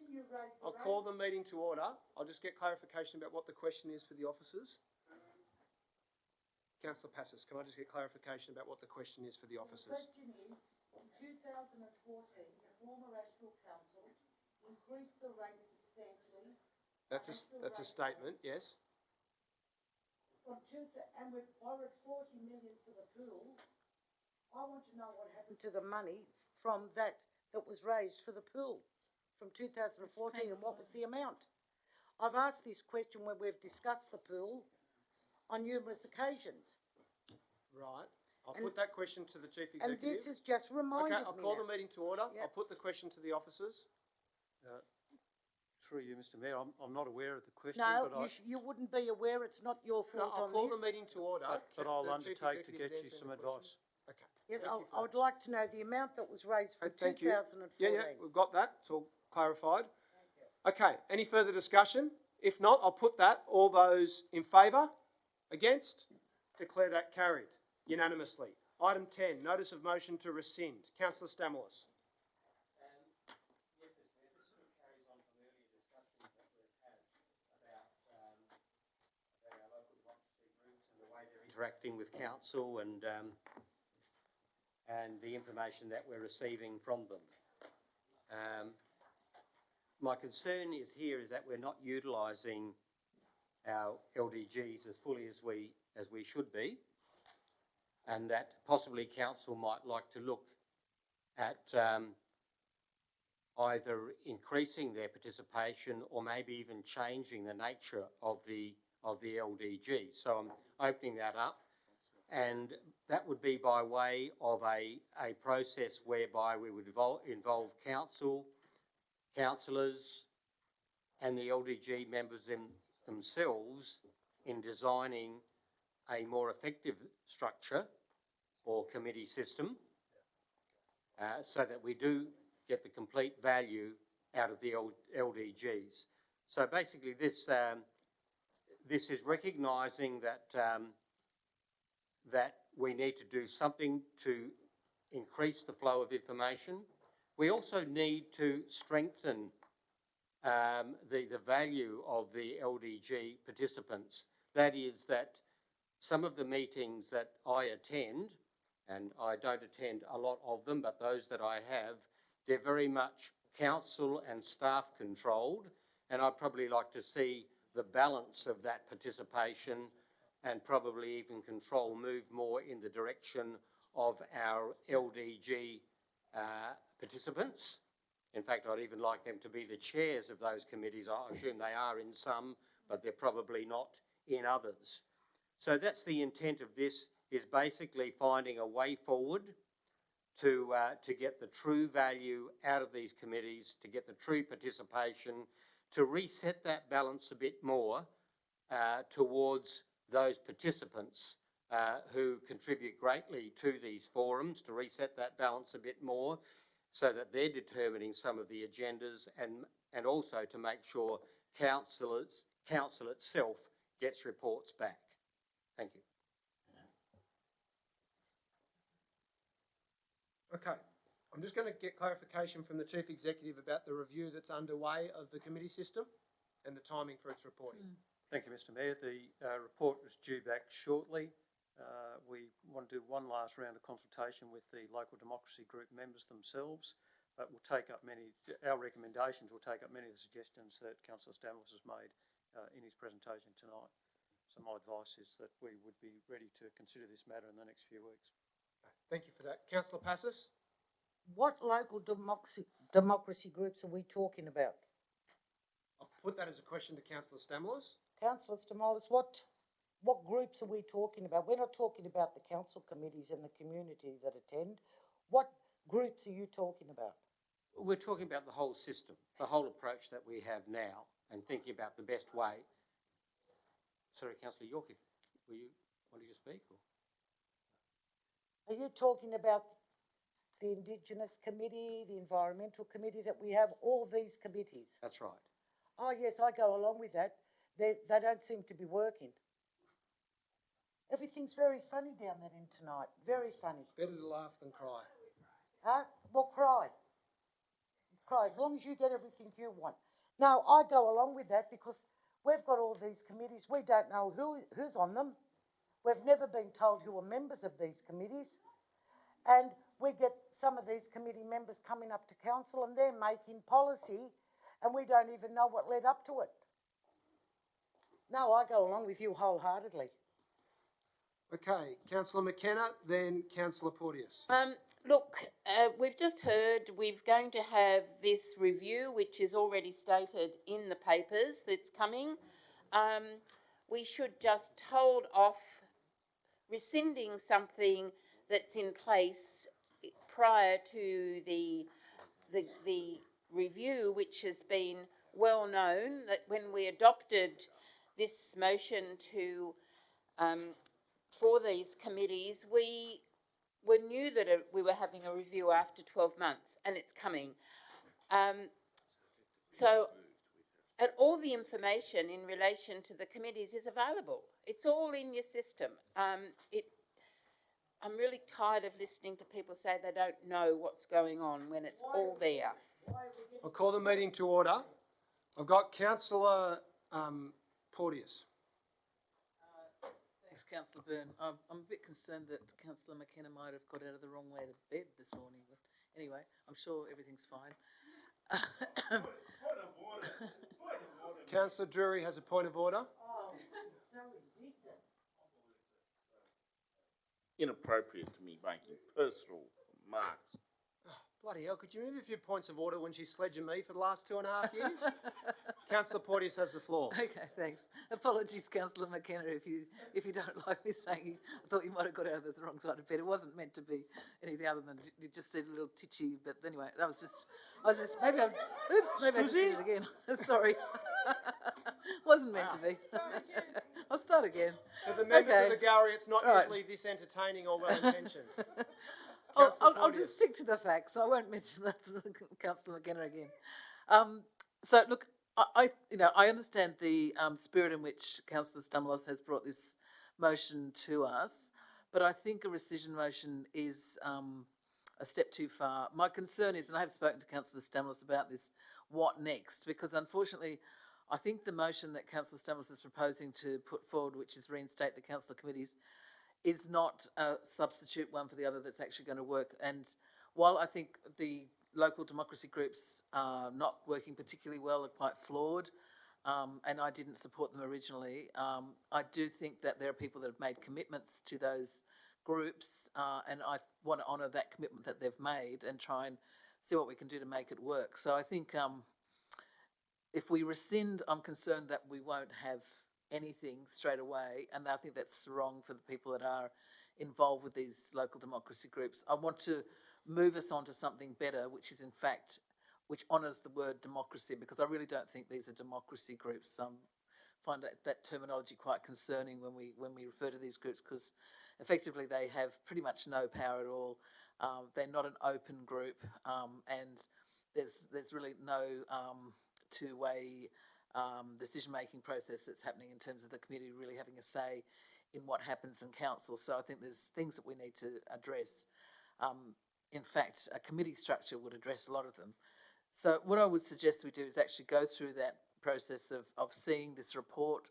I've put a motion to the minute taker, and it's a pretty simple one, basically, that we ask that we have that report come to the what's going to be the next available council meeting now, which is going to be, I think, the 24th of March, and that we consider it then, and that on that basis we can then move forward with some recommendations as to how to make these groups / committees work properly so that they're actually democratic for our community. So that's what I'd like to propose as a way forward, rather than the rescission proposal, because I just think that that's not actually going to achieve anything and would probably have more of a negative than a positive outcome at this stage. Quickly, a question to councillor Stamoulos. You and I attended the Environment Committee meeting just last week, and there was a lengthy discussion about how eager they were for the review process and for good things to come from it and their role to be made more meaningful. No one raised their preference to be disbanded. So is it your intention, because that will be the effect of the rescission motion, that all the committees will be disbanded? Is that what you're seeking to achieve? Mr Mayor, when I originally put the motion forward to all councillors, I emailed it to you all, there was no rescission there. I was told by a council staff member that I had to put a rescission, which I did not want to do. And then when I had to rewrite my motion, which I did, as you're probably aware, I said that I then had to introduce the rescission, which I didn't want to do, but what I said then was that the committees would remain in place until we started the new financial year with new committees, and obviously the LDG members would be part of that new system or whatever we decided to move forward with, okay? So you mean the 2020-21 financial year in your motion, not the 2019-20 financial year? That's right. So you'd continue on the current groups as they were, and then you'd commence with the new system, which is probably what the review's going to recommend anyway, isn't it? That we'd introduce a new set of principles for I understand now, but that's not what the motion said previously. No, that's fine. Thanks. Okay, so we've got the motion from Councillor Stamoulis for rescission. Is there a seconder for that? Seconded by Councillor Passis. Councillor Stamoulis, your right of reply. Oh, sorry, Councillor Lockie. Sorry, I just wanted to ask a question in relation to Councillor Porteous's foreshadowed motion that the report on the local democracy groups be brought to the second March meeting. Is that going to allow enough time for those groups and committees to be able to review the review? Well, I might just say that there is no foreshadowed motion because rescission motion is being dealt with. That you can vote for or against the rescission motion, and there can only be a motion considered after that. Councillor Stamoulis has tabled a motion for consideration should the rescission carry, and a foreshadow could be tabled subsequently. Okay, I was just going to, well, in case we get to that stage, which I don't think we will, would the second March meeting actually allow enough time for a proper consultation to take place with the groups and committees? Okay, I'll put that question to the officers. Given that we need to provide a report, the council papers a week before, it's extremely tight. Yeah. We'd struggle with that. Yeah, okay, thank you for that. There's no further discussion. I'll go to Councillor Stamoulis for his right of reply. Thank you, Mr Mayor. Look, I think this conversation has yielded a number of very positive things. Number one, the review is coming to us fairly shortly with probably a number of very positive recommendations. I think that other things have come out, that we're not getting the communication back, that the system currently is, as some council mentioned, flawed and needs to be improved. Some have mentioned, including me, that it needs to be rebalanced so that our LDG members feel like strong participants in these committees. So I'm hoping that the review addresses all of those things to make it a very effective group. So in light of that, I'm going to withdraw my rescission motion and allow it to proceed so that we get the report next month. Thank you.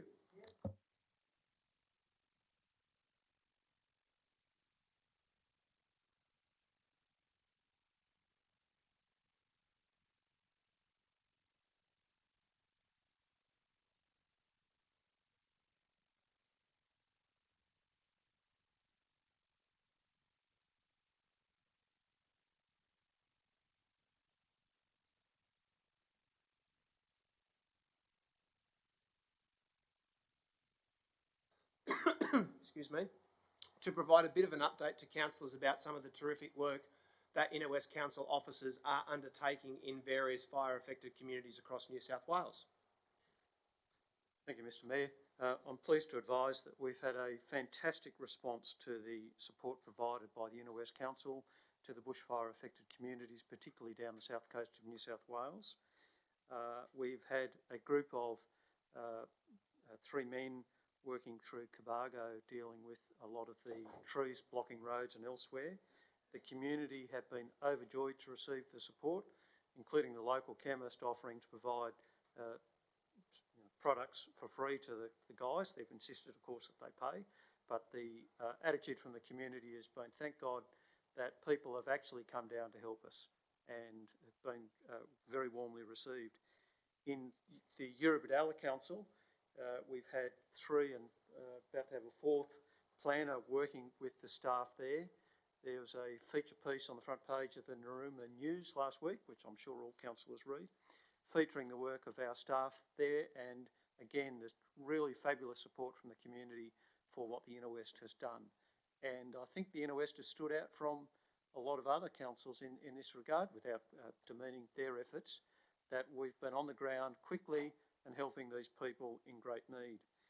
Our sporting officer has organised with a number of sporting groups in the Inner West, so community groups, to have their end-of-year cricket and other functions in Bateman's Bay in February and March of this year.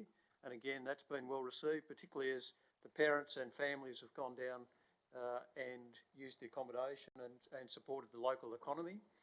We've also been supporting the Blue Mountains, where we've had a number of staff going up just for the weekend, particularly into Katoomba, where the retail area was suffering very badly. And we've been working with the Visitor Information Centre and their tourism officer and promoting what else we can do. We've had further requests from Armidale, Lithgow and some other councils. Armidale want a road maintenance crew with a grader to do gravel roads. It's not a particular expertise of the Inner West, so we may not be able to assist there, but we have suggested perhaps some of the outback crews from South Australia might be able to help them. Lithgow are seeking a planner, and we've had requests, a lot of requests, some of them for very short term, a couple of days, others are a little longer. So I think overall the reputation of the Inner West in supporting people in dire need has been very well received. I thank you very much for that. Isn't that terrific to hear? What great work from our officers, and I do want to thank the Chief Executive for the leading role that he's played in mobilising other local governments and getting our council moving in providing that assistance. What a terrific thing for our organisation to be doing. And so I'd like to just amend the motion further to note the excellent work of Inner West Council officers in assisting fire-affected communities. And Mr Chief Executive, I ask you to pass on the thanks of all councillors to those officers for their sacrifice and for putting their hand up. Councillors, the gist of the motion is really that we ask the Chief Executive to review the existing policies that we've got that deal with all of the environmental and health impacts of this disaster. Obviously, we don't need to reinvent the wheel, so I'm not seeking that we spend money on it or create some new policy, just that some of the problem areas that came up, such as the safety of our outdoor workers, be reviewed and that we receive a report about it so that we're doing our due diligence on behalf of the organisation and the community. So I won't speak to it any further. Is there a seconder for the motion? Seconded by Councillor York. Do you wish to speak to it, Councillor? No? Councillor Passos.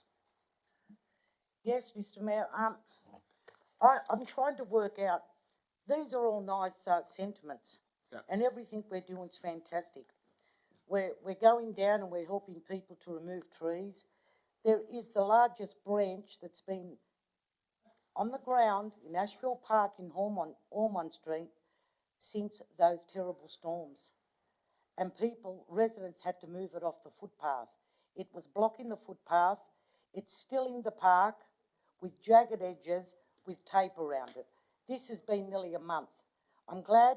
You really should look after your own home first before you offer help. Okay. Down further on this motion, F, consultation with local area health services, seeking advice about mitigating measures council can undertake to reduce impacts on the population during periods of poor and hazardous air quality and extreme heat.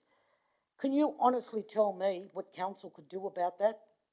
Well, I set that question to myself. I thought it would be useful to get advice about it, but I have heard of instances where councils have made facilities available to keep people cool in extreme heat, particularly older people. And obviously we do need to look at how we can make use of our resources to make sure that when air quality is very bad, that we can keep people indoors. We can't even keep the air conditioner going up here. Petersham needs new air conditioning. Well, everybody goes to the mall. Okay. Mr Mayor, as I'm saying... Well, I've answered your question. Please proceed. Yes, it's good to be sincere and it's good to put up motions that we really can do something about and make a difference. Then we've got resolving to double to investment in tree planting in the 2022-21 budget and establishing a dollar tree program to provide free trees for planting to local residents. That's for noting, yes. Okay, so what are we doing? Is it still in the policy that the resident, if they remove a tree, must replace it with two, or $1,600 pay for one mature one to be planted elsewhere, or are we giving them free trees? What is going on here? Well, I'll take that as a question again about the motion that I've tabled, Councillor Passos. They're really separate issues, the tree DCP and council's tree planting. Well, not really, because If a resident has a tree Let you removed, continue your speech. You've got yes, 30 seconds to and go. if we have a policy that they must replace it, why can't they just ring up council, dial a tree and get a free tree? Okay, thank you for that. Further discussion, councillors? Councillor De Cruz? I'm just curious that there's a mention of climate change and a long list of commas, but I'm just wondering whether there is any connection between the bushfires and climate change and whether there's a... I'll call the meeting to order. Councillor De Cruz has the No, floor. well, I put up a motion saying there was last December and I am a scientist. And I just wondered if the mayor would care to comment about his view about whether there is a connection between the bushfires and climate change. Of course there is. Further discussion, councillors? No further discussion. I'll refrain from making a right of reply. I'll put that motion. All those in favour, please raise your hands. All those against? Councillor Passis is against. Next item.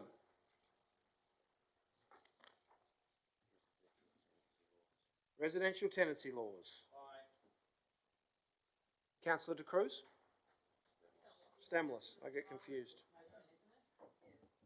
Sorry? Councillor Stamlis, item 12, your motion. Thank you, Mr Mayor. This is very self-explanatory, so I won't discuss it in detail. But what's important for us is that 44% of the dwellings in the inner west now are rented, compared with 32% across New South Wales. So it's a very relevant issue here, and I thought we could help our public by putting it up there. Thank you. Thank you for that. Is there a seconder for the motion? Seconded by Councillor Passis. Do you wish to speak to it? Okay. I'll put that. All those in favour, please raise your hands. All those against? That has been carried unanimously. At 8:30, I'm going to adjourn the meeting for a period of 5 minutes.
Item 13, trees in high volume.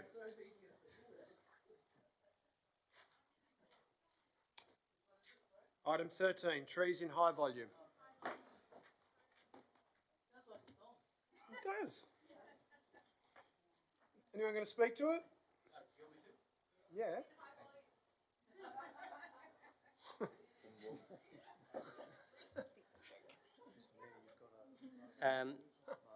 It actually reads trees in high volume usage areas. So what I'm talking about is we've had a couple of falls recently of trees in high volume areas, both of traffic and within shopping areas.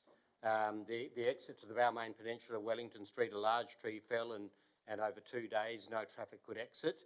But most importantly, carrying a lot of traffic, most importantly, it didn't fall on any moving vehicle or occupied vehicle. So that was pleasing that didn't take place. Similarly, you saw the photo there. The photo's not attached, of the fall across Norton Street, which again carries a lot of traffic. I don't believe that it hit a moving vehicle nor a pedestrian outside the hotel on Norton Street. We're in times now, councillors, where our trees may be stressed a little bit because of the drought. Certainly stressed because of climate change. I'd expect that that's having an impact on our stock of trees. And I think the third thing is, councillors, that our trees stock is ageing as well in some areas on the Balmain Peninsula. A lot of the stock of trees is probably now 35 to 60 years of age. So all of those three things together mean that there may be risks at particular times. And therefore, in those areas where there are high volume use, I think it's important that that council visits those areas, checks those trees, ensures the safety of those for traffic and for vehicles. The other part of my motion deals with what I see as a very, very important strategy of council, is that we prioritise the planting of trees over our hot surfaces to reduce the urban heat island effect. And in doing so, we will increase canopy, we'll increase the number of trees, we'll beautify our area along our main streets, along all streets, and we will reduce, and these will be planted over our footpaths and our roads to increase shading over our hot surfaces, and therefore it will conform with a significant objective of council, and that is to reduce the urban heat island effect. And I would like to see more resources go into planting of trees across our hot surfaces, whether they be roads, footpaths, car parks, or whatever. Thank you. I agree with the objective. I think it would be sufficient for us to simply note when the audit of council's trees is due to be reported to council, because I know that the work's been undertaken. So I'll just put that as a question to the officers. Thanks, Mr Mayor. We hope that the audit report will come in June, July, finalised for councillors, a complete audit of all the street trees in high and low volume. So we'll have a complete assessment and then be able to work through, as part of the urban forest strategy, which trees need to be replaced when and where. And so we'll have a full asset program to deal with it.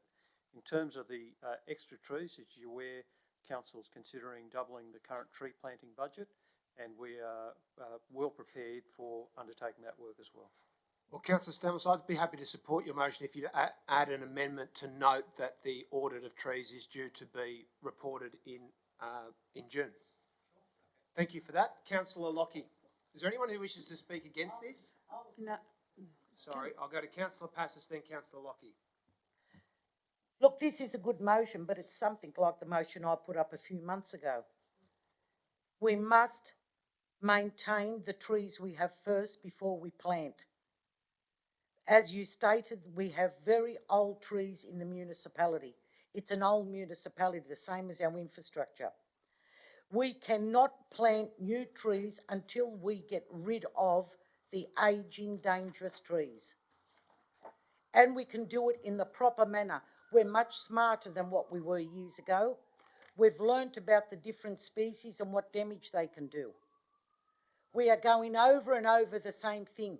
This came up when we discussed the tree DCP for nearly 2 years. This council should be ashamed and it should be embarrassed, and the politicisation of this tree issue, where people's well-being and their properties involved, is absolutely shocking. Councillor De Cruz. Lockie, sorry. I'm getting tired. Councillor Lockie. Question through the chair. So looks from the comments on the Urban Forest and Ecology Manager that a lot of this work under point 1 is already being done and planned for. But I'm concerned that if we move it saying that a tree care and management policy be drawn up, that has specific implications for the council. Does this work actually sit under a policy or a strategy already that we should reference instead? I'm concerned about that too. I'll put that to the officers. Thanks, councillor. There is an urban forest policy being developed at the moment. This would fit more neatly with that rather than I can't hear. I'll just ask Councillor Passes. Councillor Passes, the officers are providing advice to Councillor Lockie and you're directly in the line of sight. Councillor... Well, they couldn't, no. So I'll go back to the Chief Executive. Sorry, councillor. This would fit better as part of the overarching policy rather than a separate standalone policy, because it may be interpreted as diverting resources away from the sort of plans that we have. We intend incorporating the sentiment of this into the policy, but it would be neater, I think, just to have one policy rather than some separate branches. Well, I'd support that as an amendment then, Councillor Lockie, if you want to consider that. Yes, I'd suggest changing policy to program and that we add the reference to the urban forest policy. So I will go to the minute takers and make that amendment.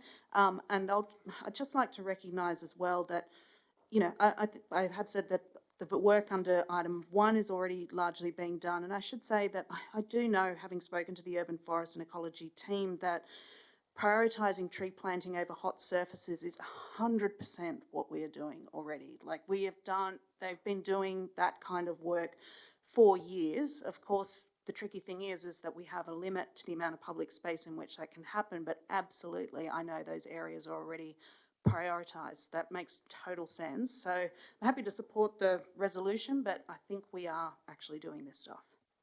Okay, thank you for that. Is there anyone who wishes to speak against the motion or to amend it? I'm just trying to make sure we get through the business. Councillor De Cruz. Look, I think I'm understanding what this motion was. I had difficulty at the start. And I think that there's a really important need to plant trees in busy urban main streets and that sort of thing, which is what I think John's getting at.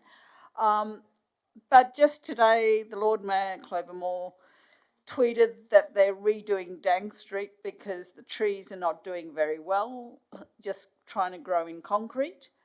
I think the really important thing to include here is that if we're going to expect the trees to grow, we actually need to provide some kind of environment for them to grow in. So they're actually introducing gardens to capture water, to supply to those trees to help them grow. And I guess I can't see that in the response from the council officer about whether we are actually providing the supporting infrastructure to enable the trees to thrive. Because one of the reasons why the trees do fall is because they suffer heat stress, they get dehydrated. I heard a story that a tree that fell over in Mosman was actually the shape of the verge. The roots were in that form because it was so crushed between the hot footpath and the hot road. So I think we need to also look at how we introduce water-sensitive urban design, permeable surfaces to ensure we can support the trees we're planting. So I'd like to actually, perhaps in point 1, is to include water-sensitive urban design within that program. Okay, I'll ask you to answer the John, are you happy with that? There's no further discussion. He didn't hear it, but he'll accept it. He knows he's on the outer. He hasn't got one. I've got to take all these amendments or it won't get through. John, come on, accept everything. I'm supporting Councillor Lockie's amendment, so that's great. So change those Yeah. policies, so that's good. Come on, support her, finish. Yeah, of course. John, it won't get through if you don't take all those amendments on board. Okay. So councillor Lockie, has your amendment been captured? Anybody else got any? Is it on? Yeah, but it's not on the screen. Not the version I'm looking at. Right.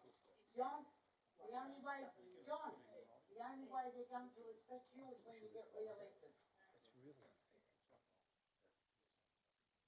That's when they'll learn, when you get re-elected.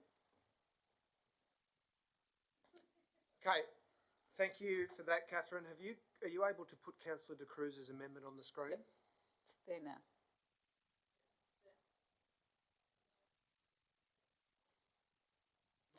Do you want me to spell out water sensitive urban design, or everyone knows that? Oh, okay. About you, you won't Traffic leave one is door trying to unlocked on. Incorporate WSUD. What does that mean? A water sensitive urban No, I design. know what the acronym means, but what does the It means amendment water capture so that it can get impermeable surfaces and swells, so that it can support the tree. Okay, so we'll put the stimulus burn recommendation. All those in favour? Against? Declare that carried unanimously. Item 14, notice of motion, council submission and assistance to residents, EIS, Western Harbour Tunnel. Councillor Porteous.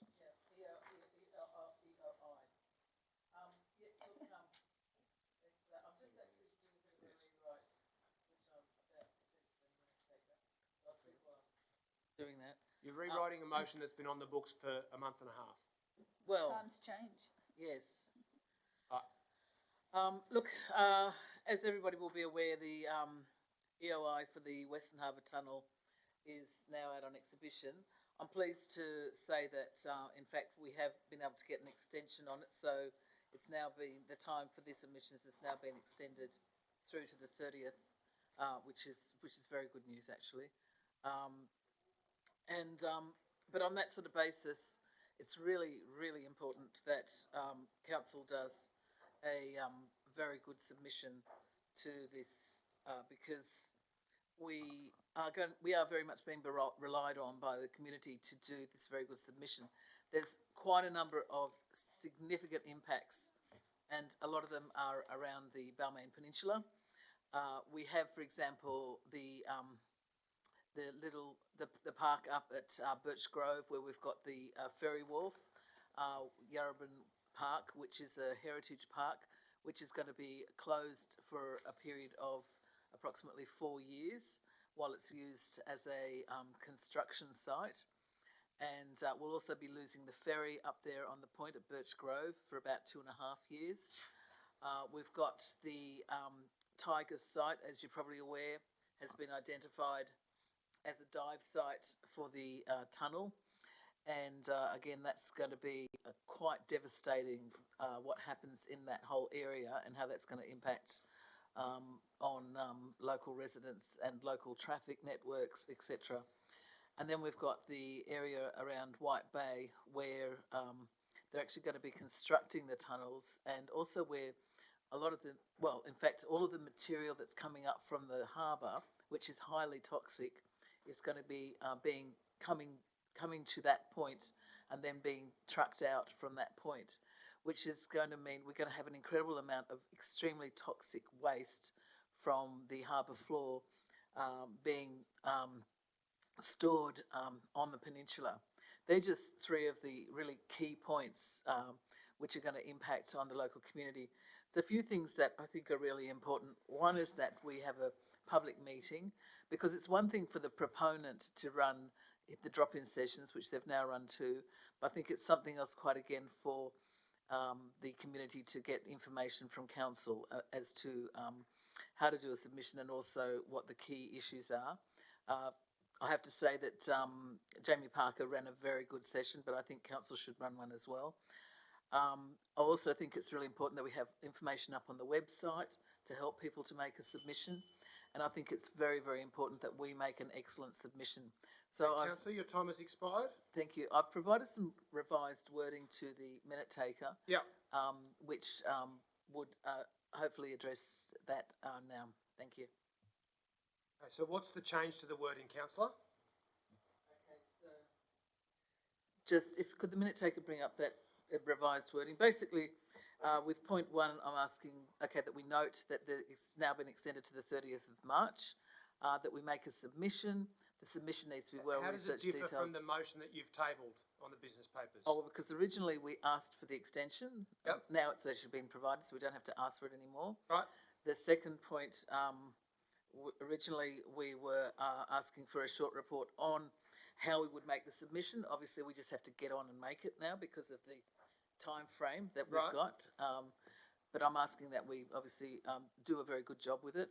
Yep. Are they the only changes? Public meeting is the same and the information is the same. Just a request at the end of that that information is helping people to make a submission. Just a point of clarification, it is the EIS, it's not an EOI. Yeah, no, I did send through to the minute taker that it was an EOI, it's environmental impact statement, sorry. Yeah, environmental impact statement, environmental impact statement, so EIS, yes. That's the one. Sorry. Can you just correct that? That was an early version that had the Is there wrong anyone, wording this on is it. essentially for a public meeting about a very large infrastructure project, is there anyone who wishes to speak against the motion? Can you just Councillor De Cruz. I note that the officer's comments say that I'll come to the you. I report, generally come to you first, Councillor Passes. that the draft submission will be available on the 10th of March. And I just had a look at the 10th of March agenda, it's not there. So can we have an update on when it will be available? I'll put that question to the officers. I'll take that on notice, given the extension that we have. I'll just check the timing of that and come back to councillors. Okay, thank you for that. Councillor Passes. Well, I had the same question. The draft submission was supposed to be at this meeting, coming on the 10th of March, right? Secondly, I don't believe that we need a public meeting. I've heard nothing but public meetings tonight and who's going to be charged and who isn't going to be charged. If you want to run for council, put your hand in your pocket, have your own meetings, your own rallies, hire your own halls. Do not use ratepayers' resources for political purposes. I think most of this motion says that residents, we should give them a contact number and if they have any concerns, but please stop trying to use ratepayers' money for re-election purposes. Thank you for that. There's no further discussion. I'll put the motion. All those in favour? Against? Seconded by Councillor Byrne. All those in favour? Against? Declare that carried with Councillor Passis against. Next item. Item 15. Notice of motion, WestConnex and Western Harbour Tunnel Community Liaison Forum. Councillor Porteous. Yes, look, again, I've provided some alternative wording to the minute taker. This is because there's been quite a lot of discussion about this particular issue. I've had a discussion with the General Manager and also with some of my colleagues about how we can move forward with this.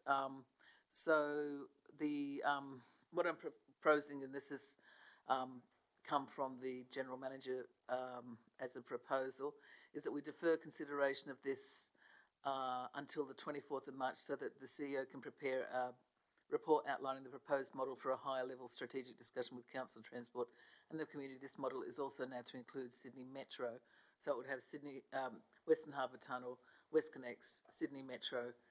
The report to be tabled in the business papers for that meeting so that it can be reviewed by councillors in the community and considered concurrently with this item, i.e. with the reinstatement of the WestConnex Community Liaison Forum with the inclusion of the Western Harbour Tunnel and Metro. So I'm not withdrawing this motion, I'm deferring it, but I'm deferring it for it to be considered together with the proposal that the General Manager has indicated that he will develop so that we can see if that's going to be a better way forward in terms of trying to resolve this issue. Do you wish to amend the wording so it's that the matter be deferred pending? I have amended it. Right. It's Cool, something, okay, yeah. no argument with that. Councillor Lockie? Seconded by Councillor Lockie. All those in favour? Against? Declare that carried unanimously. Next item, item 16, notice of motion, council logo. Well, Mr Mayor, I think this is history. It's taken that long for these motions, and I really like to question why these two motions are second last and last nearly. My motions, it's really interesting. However, the logo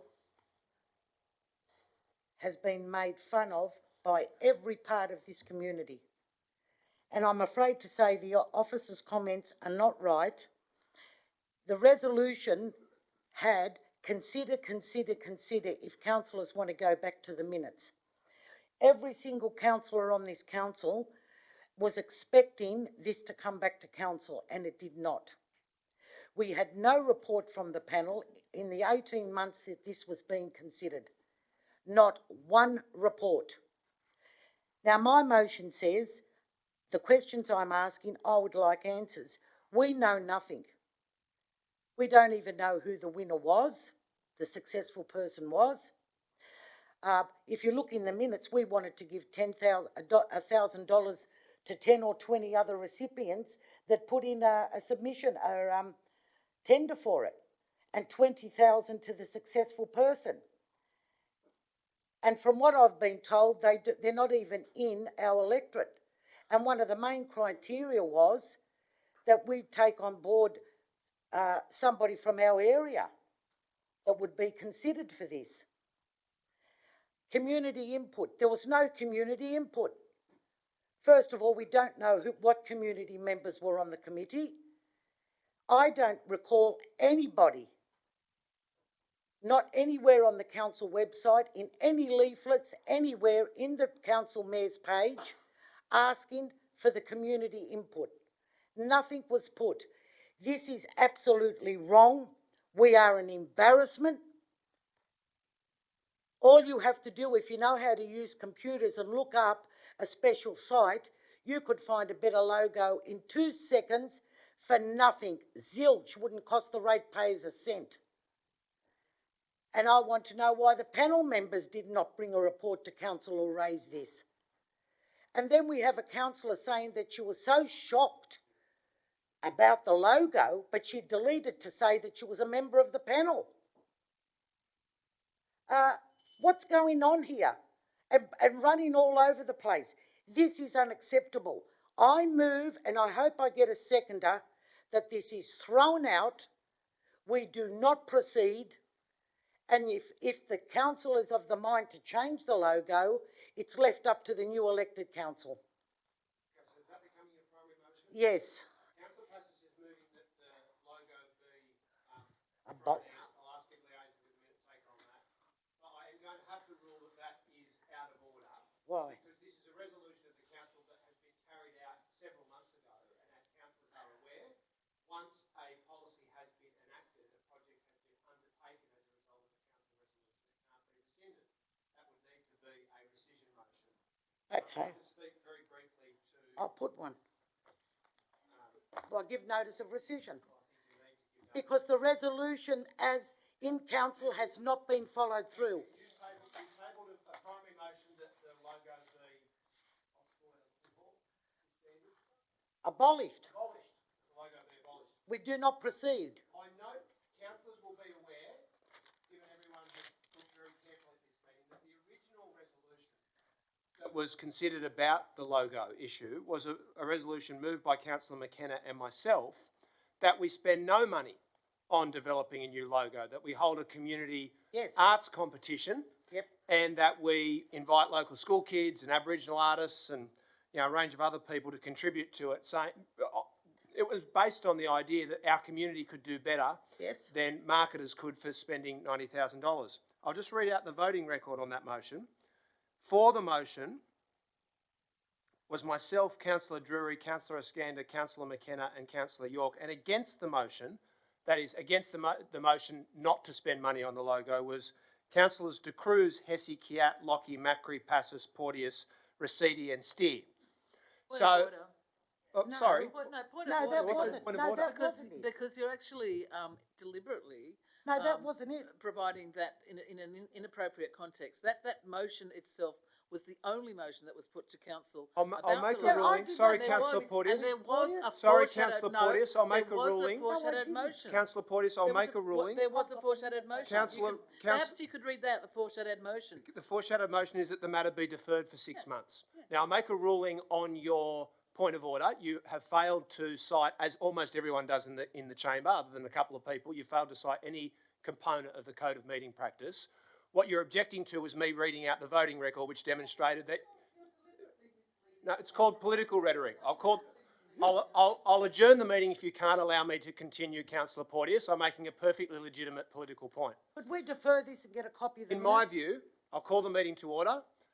Mark, if you can defend Lucille for getting out of bed, you can defend me every now and then when I've got both sides of the chamber intervening when I'm trying to make a perfectly legitimate speech. No, it's okay. It was rhetorical too. Councillors, we did have an opportunity to resolve to not engage a marketing agency at all. It wasn't supported by councillors. Subsequently, the staff put forward a recommendation which was supported by councillors. It's all been completely transparent. Now, in my view, talking about a logo, spending money on a logo is a waste of time. Yes. No one in the community cares about it.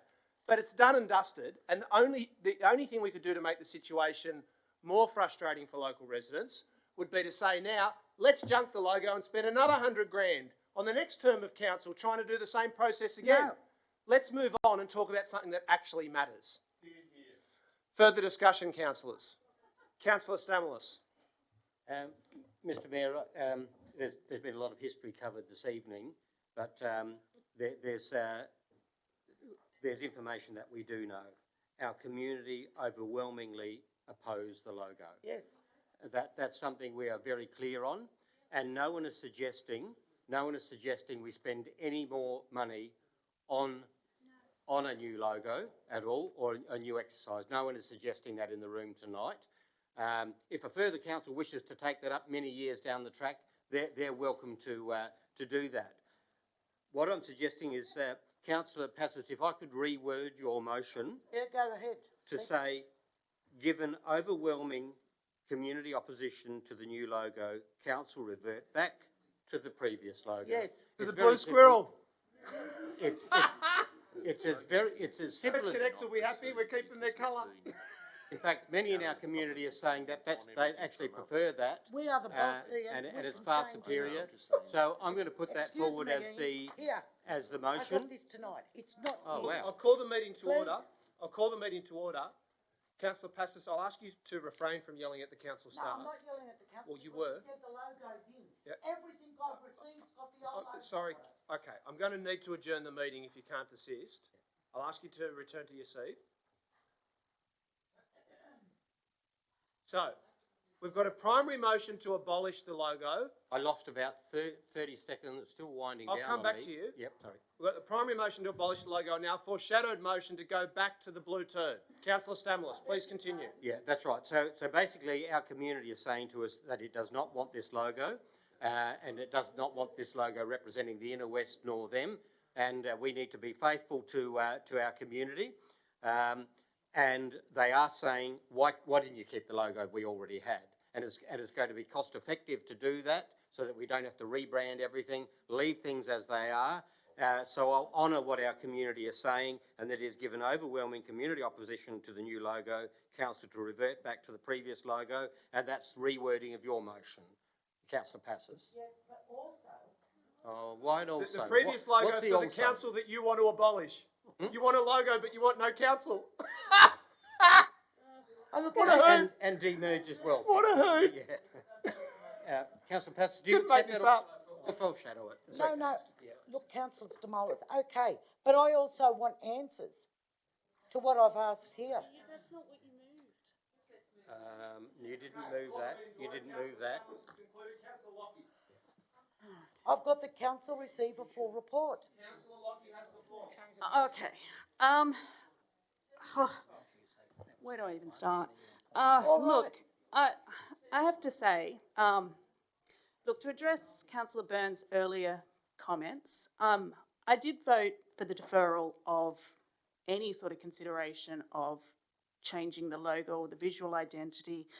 And I'll reiterate the reasons that I didn't support that process throughout. One was the competition, while really, I think, intended well, it's problematic in terms of you're asking people to essentially submit work for free for the chance to actually be picked up as the logo. And there's also, it doesn't necessarily mean that the work will be free, because there's a whole lot of work that comes off the back of that has to be done at a professional level, whether it's our staff, whether it's an agency in terms of checking copyright, in terms of creating that design in a way that will work across all the different formats and the different media that we need to communicate through with council, and so on and so forth. Excuse me, point of order, I'm being interrupted. And I didn't support the project, embarking on the project when it came back to council again, on the basis that I believed that at the time, June 2018, that our community should get a chance to be asked whether they wanted to stay merged or not.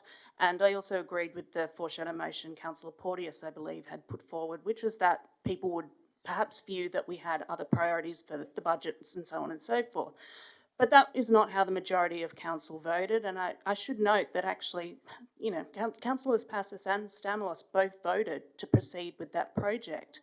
And I've got the minutes in front of me that, and that motion in front of me, that the budget that was attached to that, $90,000, the scope of the project, the fact it was going to be much more than a logo design, but an entire visual identity and branding piece. Order, Mr. Mayor. I don't think we committed to no councillor committed to $90,000. Thank you.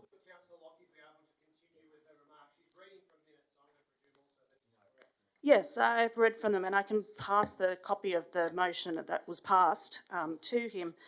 The $90,000 was clearly outlined in the report that was given to councillors with the option that was adopted to have as much of the project managed in-house as possible, but to use an external agency to do the design piece that we did not have the in-house capability to do. That $90,000 was very clear, as was the $300,000 to $400,000 that would have been involved had the entire project been outsourced.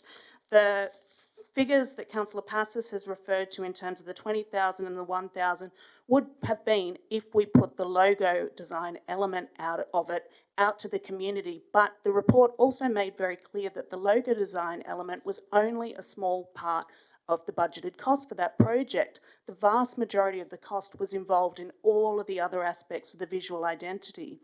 And to be honest, look, I'm not going to support the motion to abolish the logo, because that is essentially throwing $90,000 away. It would not save you any money. That has been spent as per the resolution that was approved by a majority of councillors. I would have actually supported that council receive a full report as per the original resolution, because I think actually what it would have said is pretty much what I just summarised, that it followed the budget and the process that had been voted for by the majority of council.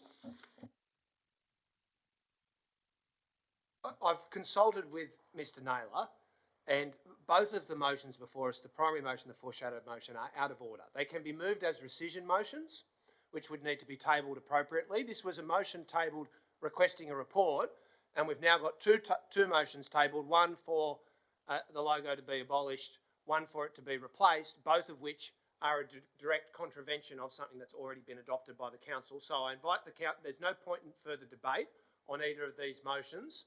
I'm ruling them out of order, and the second point of Councillor Passis's motion is redundant because we've received all that information. Well, just a minute, Mr Mayor. Yes. Every decision that was made on that night for the new logo was all the councillors expected the panel to report back to council. Well, and that was the whole point. Councillor. Yes. No, sorry, Councillor, you've already spoken to the motion. I am closing this. No, you're not closing. Ah. All right. Well, I'm sorry, there is no motion in order. So if someone would like to move the original motion for a report... My motion is in order. I'll move something. Councillor Macri. Chair, can I move that we refer the logo to Vision Australia, because I've got serious concerns about accessibility with this logo. Oh, look, laughing. I raise that because it is challenging, was challenging when I saw it. I'll move that as a motion and we get a reference back from them about if it meets the accessibility test. Why's she laughing? It is challenging.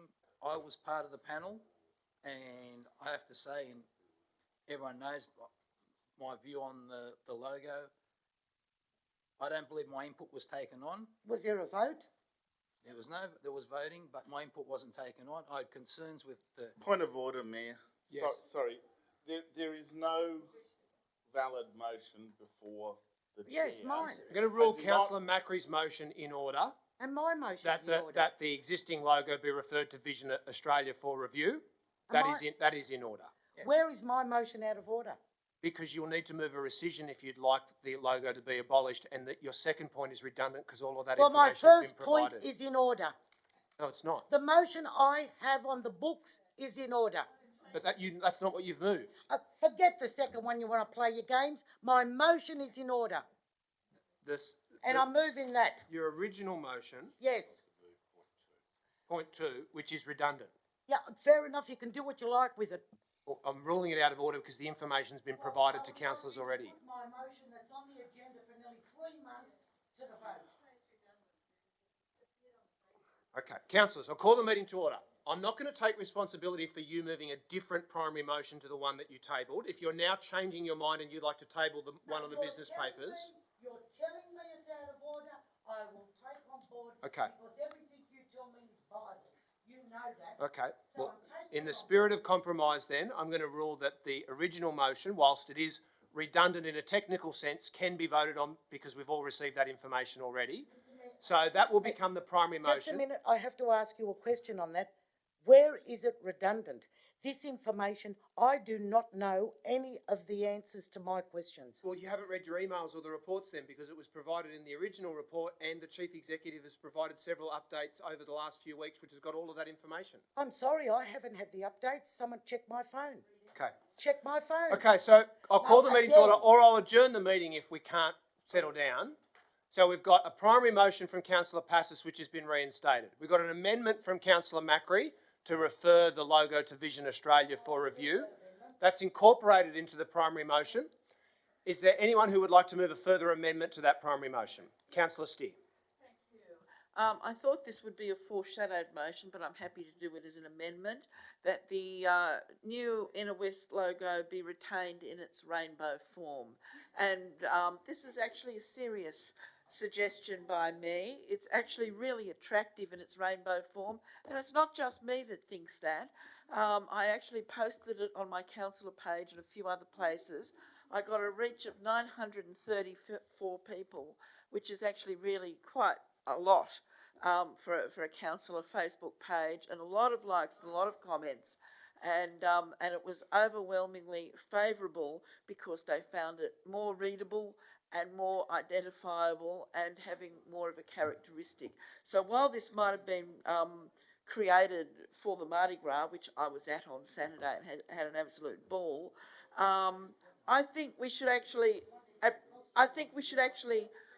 retain it in its rainbow form quite seriously to represent the diversity of the Inner West, and also to give it some character and some individual meaning. Nobody else has got a rainbow logo anywhere. I've checked quite a few other logos. It turns out everyone complains about their logos, but I think this would actually be a really great idea, and I'm quite serious about it. Something like Utopia, but as the Chief Executive just said, Utopia couldn't make this up.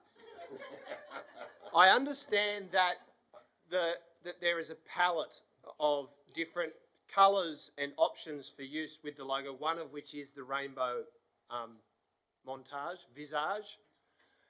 And so I'm not sure, I'd probably need to get some advice which would need to be taken on notice about whether that can be done. I'll put that question to the officers. There are a series of palettes. So the rainbows is currently, for obvious reasons, been used in the last couple of weeks for the Mardi Gras, which was a great event. For NAIDOC Week, we intend using the Aboriginal flag colours. There's a series of other events where we'll adjust the colours accordingly. So it's meant to retain the image and the colours are just changed for the particular issue or reason that we're applying it. Could we say, Councillor Steer, that the new Inner West logo, rainbow form B, continue to be used, so that it doesn't become that exclusively? Yes, I think that would be great. Yes, Excellent. I accept All that. right, I'll work that out with the minute takers. So that's an amendment, but I presume it's one that Councillor Passos is not going to accept into the primary motion. Okay, well, we'll vote on that separately. I'm happy to second it. Okay, if there's no further discussion, I'll go to Councillor Passos for her right of reply. I think enough's been said.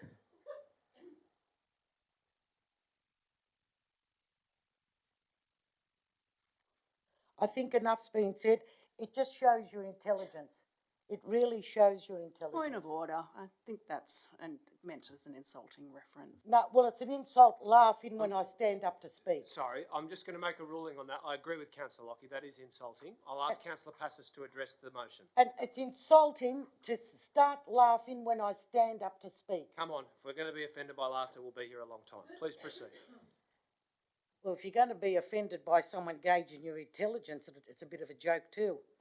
Your Point time's of order, running down. that's the same insult. I have said what Councillor I wanted Passos, to say. please address the motion. The emotion is there before you. I've withdrawn, I accept Councillor Macquarie's amendment, and I would like you to put it to the vote. Okay.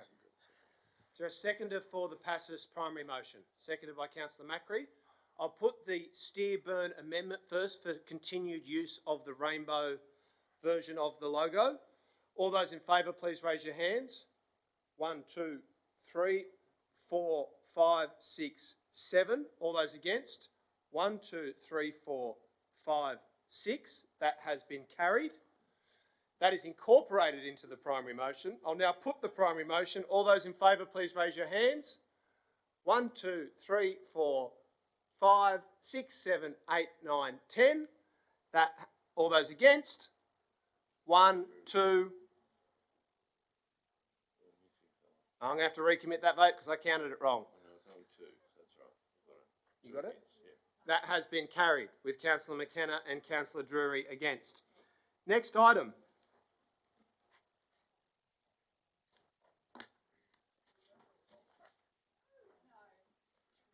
Mr Mayor, the next item is my motion on the CEO performance. Now, just before we get to that, Councillor Passos, a couple of things. One, this is being carried out as you've been informed in writing by me.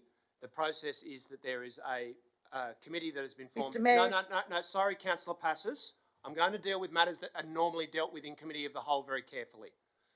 So there is a meeting of the Chief Executive's Performance Review Panel tomorrow night, the committee, and subsequent to that, the committee, which is chaired by me, will report in a full council meeting at which the Chief Executive will Mr provide Mayor, sorry, Councillor Passos. that has only come about because Sorry, of this Councillor motion. Passos, I'll adjourn the meeting if you can't discontinue. Mr Mayor, Now, if you would like, sorry, Councillor Passos, I'll adjourn the meeting if you can't discontinue.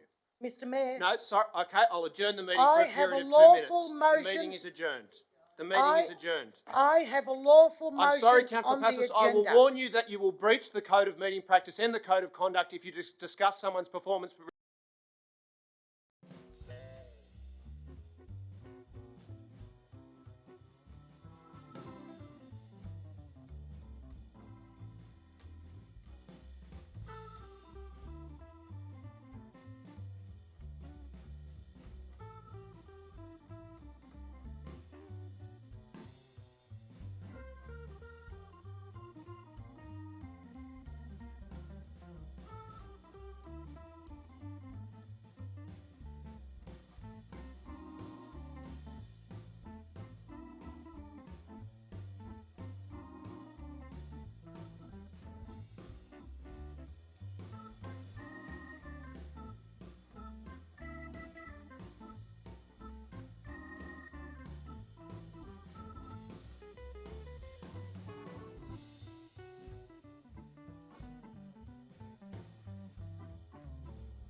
Committee of the Whole. Councillor Passos is moving that we go into confidential session. Is there a seconder for that? Seconded by Councillor Rescind. All those in favour? Aye. Against? Declare that carried unanimously. I'll ask the officers to clear the chamber.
18, posters. Councillor Passis.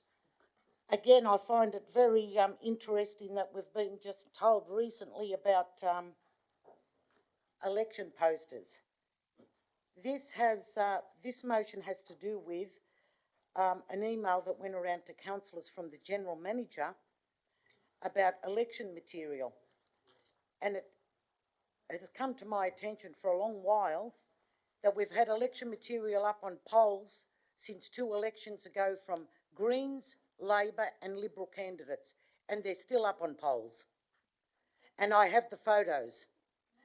So I found it very interesting. It was only because when something was brought to my attention, this happened to be one councillor put in his call flute on a fence that wasn't obstructing anybody, that prompted the email to go around, and we were told about election posters.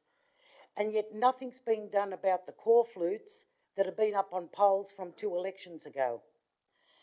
So I would like the council, it says here in the officer's comments, an email was sent to councillors to remove any signs that infringes the requirements of the Local Government Act, and the fines will be issued and compliance will be handled by staff with impartiality. The poster in question was attached to a council pole and was obstructing the footpath. I would like to know if there is a photo of that poster so we can see whether it was obstructing the footpath. Have you concluded your remarks? Yes, I'll ask through you to the officers. I'll ask you to continue your speech and we'll come to the questions at Yes, the end. I would like, well, that's all I've got to say. Okay, I'll put that question to the officers. I want to know why a photo is not attached I'll put that question to the with officers. the officers' comments. I'll put that question to the officers. Councillor, I understand there is a photo. I'll check with that and make that available. Thank you for that. Further question, can you tell me why the photo was not attached to this, the aspersions were made that it was obstructing. Why wasn't the photo attached to this? I think that question's been answered, Councillor. No, he said he thinks there's a photo, he will make it available. I'm asking if we're doing everything here in the proper manner and we're following the act and we're all so fantastic, why wasn't the photo attached? Okay, I'll put that question to the officers. The principle of the Act is what we're pointing out to councillors here, that rather than issue a fine, we're just letting people know that these are the rules of the game. There's a further memo gone out today, which is advice from the Electoral Commission that we've provided about just how this is to be conducted. And as I've indicated, as the officers have noticed here, that we'll be doing this on an impartial basis. Yes, I have no problem with that. I have a problem with saying that the poster was obstructing the footpath. That's what I have the problem understood. with. Okay. Point of Yes. order, Mayor. It would appear that this speech has gone on for a considerable It period has. of Councillor time. Passis, if you could please discontinue. Okay. Okay, now I'm just going to note that obviously point 2 will need to be ruled out of order because we're not able to provide infringement notices that are issued to any one person to anybody else. It's a breach of their privacy regardless of whether they're a councillor. So that would be a breach of the Local Government Act, and so I'm going to rule that out of order. So the first point is that councillors be advised of the policy on councillors displaying their photos, posters, and councillors will have received today in the briefing note a very detailed policy in regards to that. So that has been carried out in advance. Is there anyone who wishes to speak against the motion? Is there a seconder for it? Seconded by Councillor Rescind. All those in favour? Against? Declare that carried and carried out before we'd even resolved it. Next item, Balmain Leagues Club Development, public meeting. Finally. Yeah, look, obviously the submissions closed yesterday, I think. So I'll just ask a question through the chair, if I could, first of all, to the director. In terms of people still being able to make submissions, my understanding is that submissions can still be accepted up to the time when there's a determination on the DA. Is that correct? I'll put that question to the officers. Through the chair, that's correct, councillors. We are statutorily obliged to consider any submission that's received in relation to an application, even if it is made outside of the notification period. That said, it may not be considered in our assessment if it's submitted outside of that notification period. So that's why we always encourage for them to be submitted within that time period. Yep, no, totally. Councillor Porteous, can I suggest we're holding one public meeting will be focused on the Balmain Leagues Club site. Obviously, the one that we've already resolved to hold as a part of your as a consequence of your resolution, it just seems a bit useless for us to hold two separate public meetings that are about the same site and the same issue. Well, Could we merge them, so to speak? Western Harbour Tunnel's a lot more than just the Balmain Tigers. Look, the problem, I guess it depends how much time you allocate to it, because the problem, I've put up an alternative motion just reflecting the obviously an updating of it.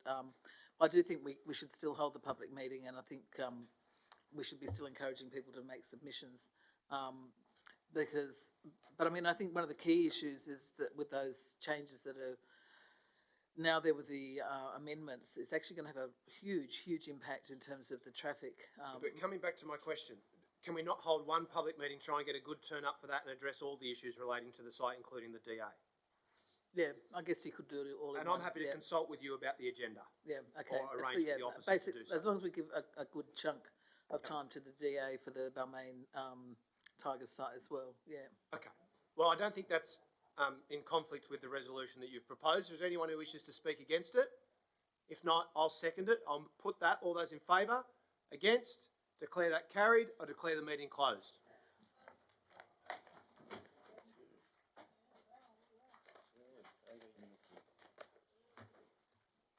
Well, not to toot my own horn, but I think wouldn't be out of place if a few people to say, gee, well done for getting through it that quick. I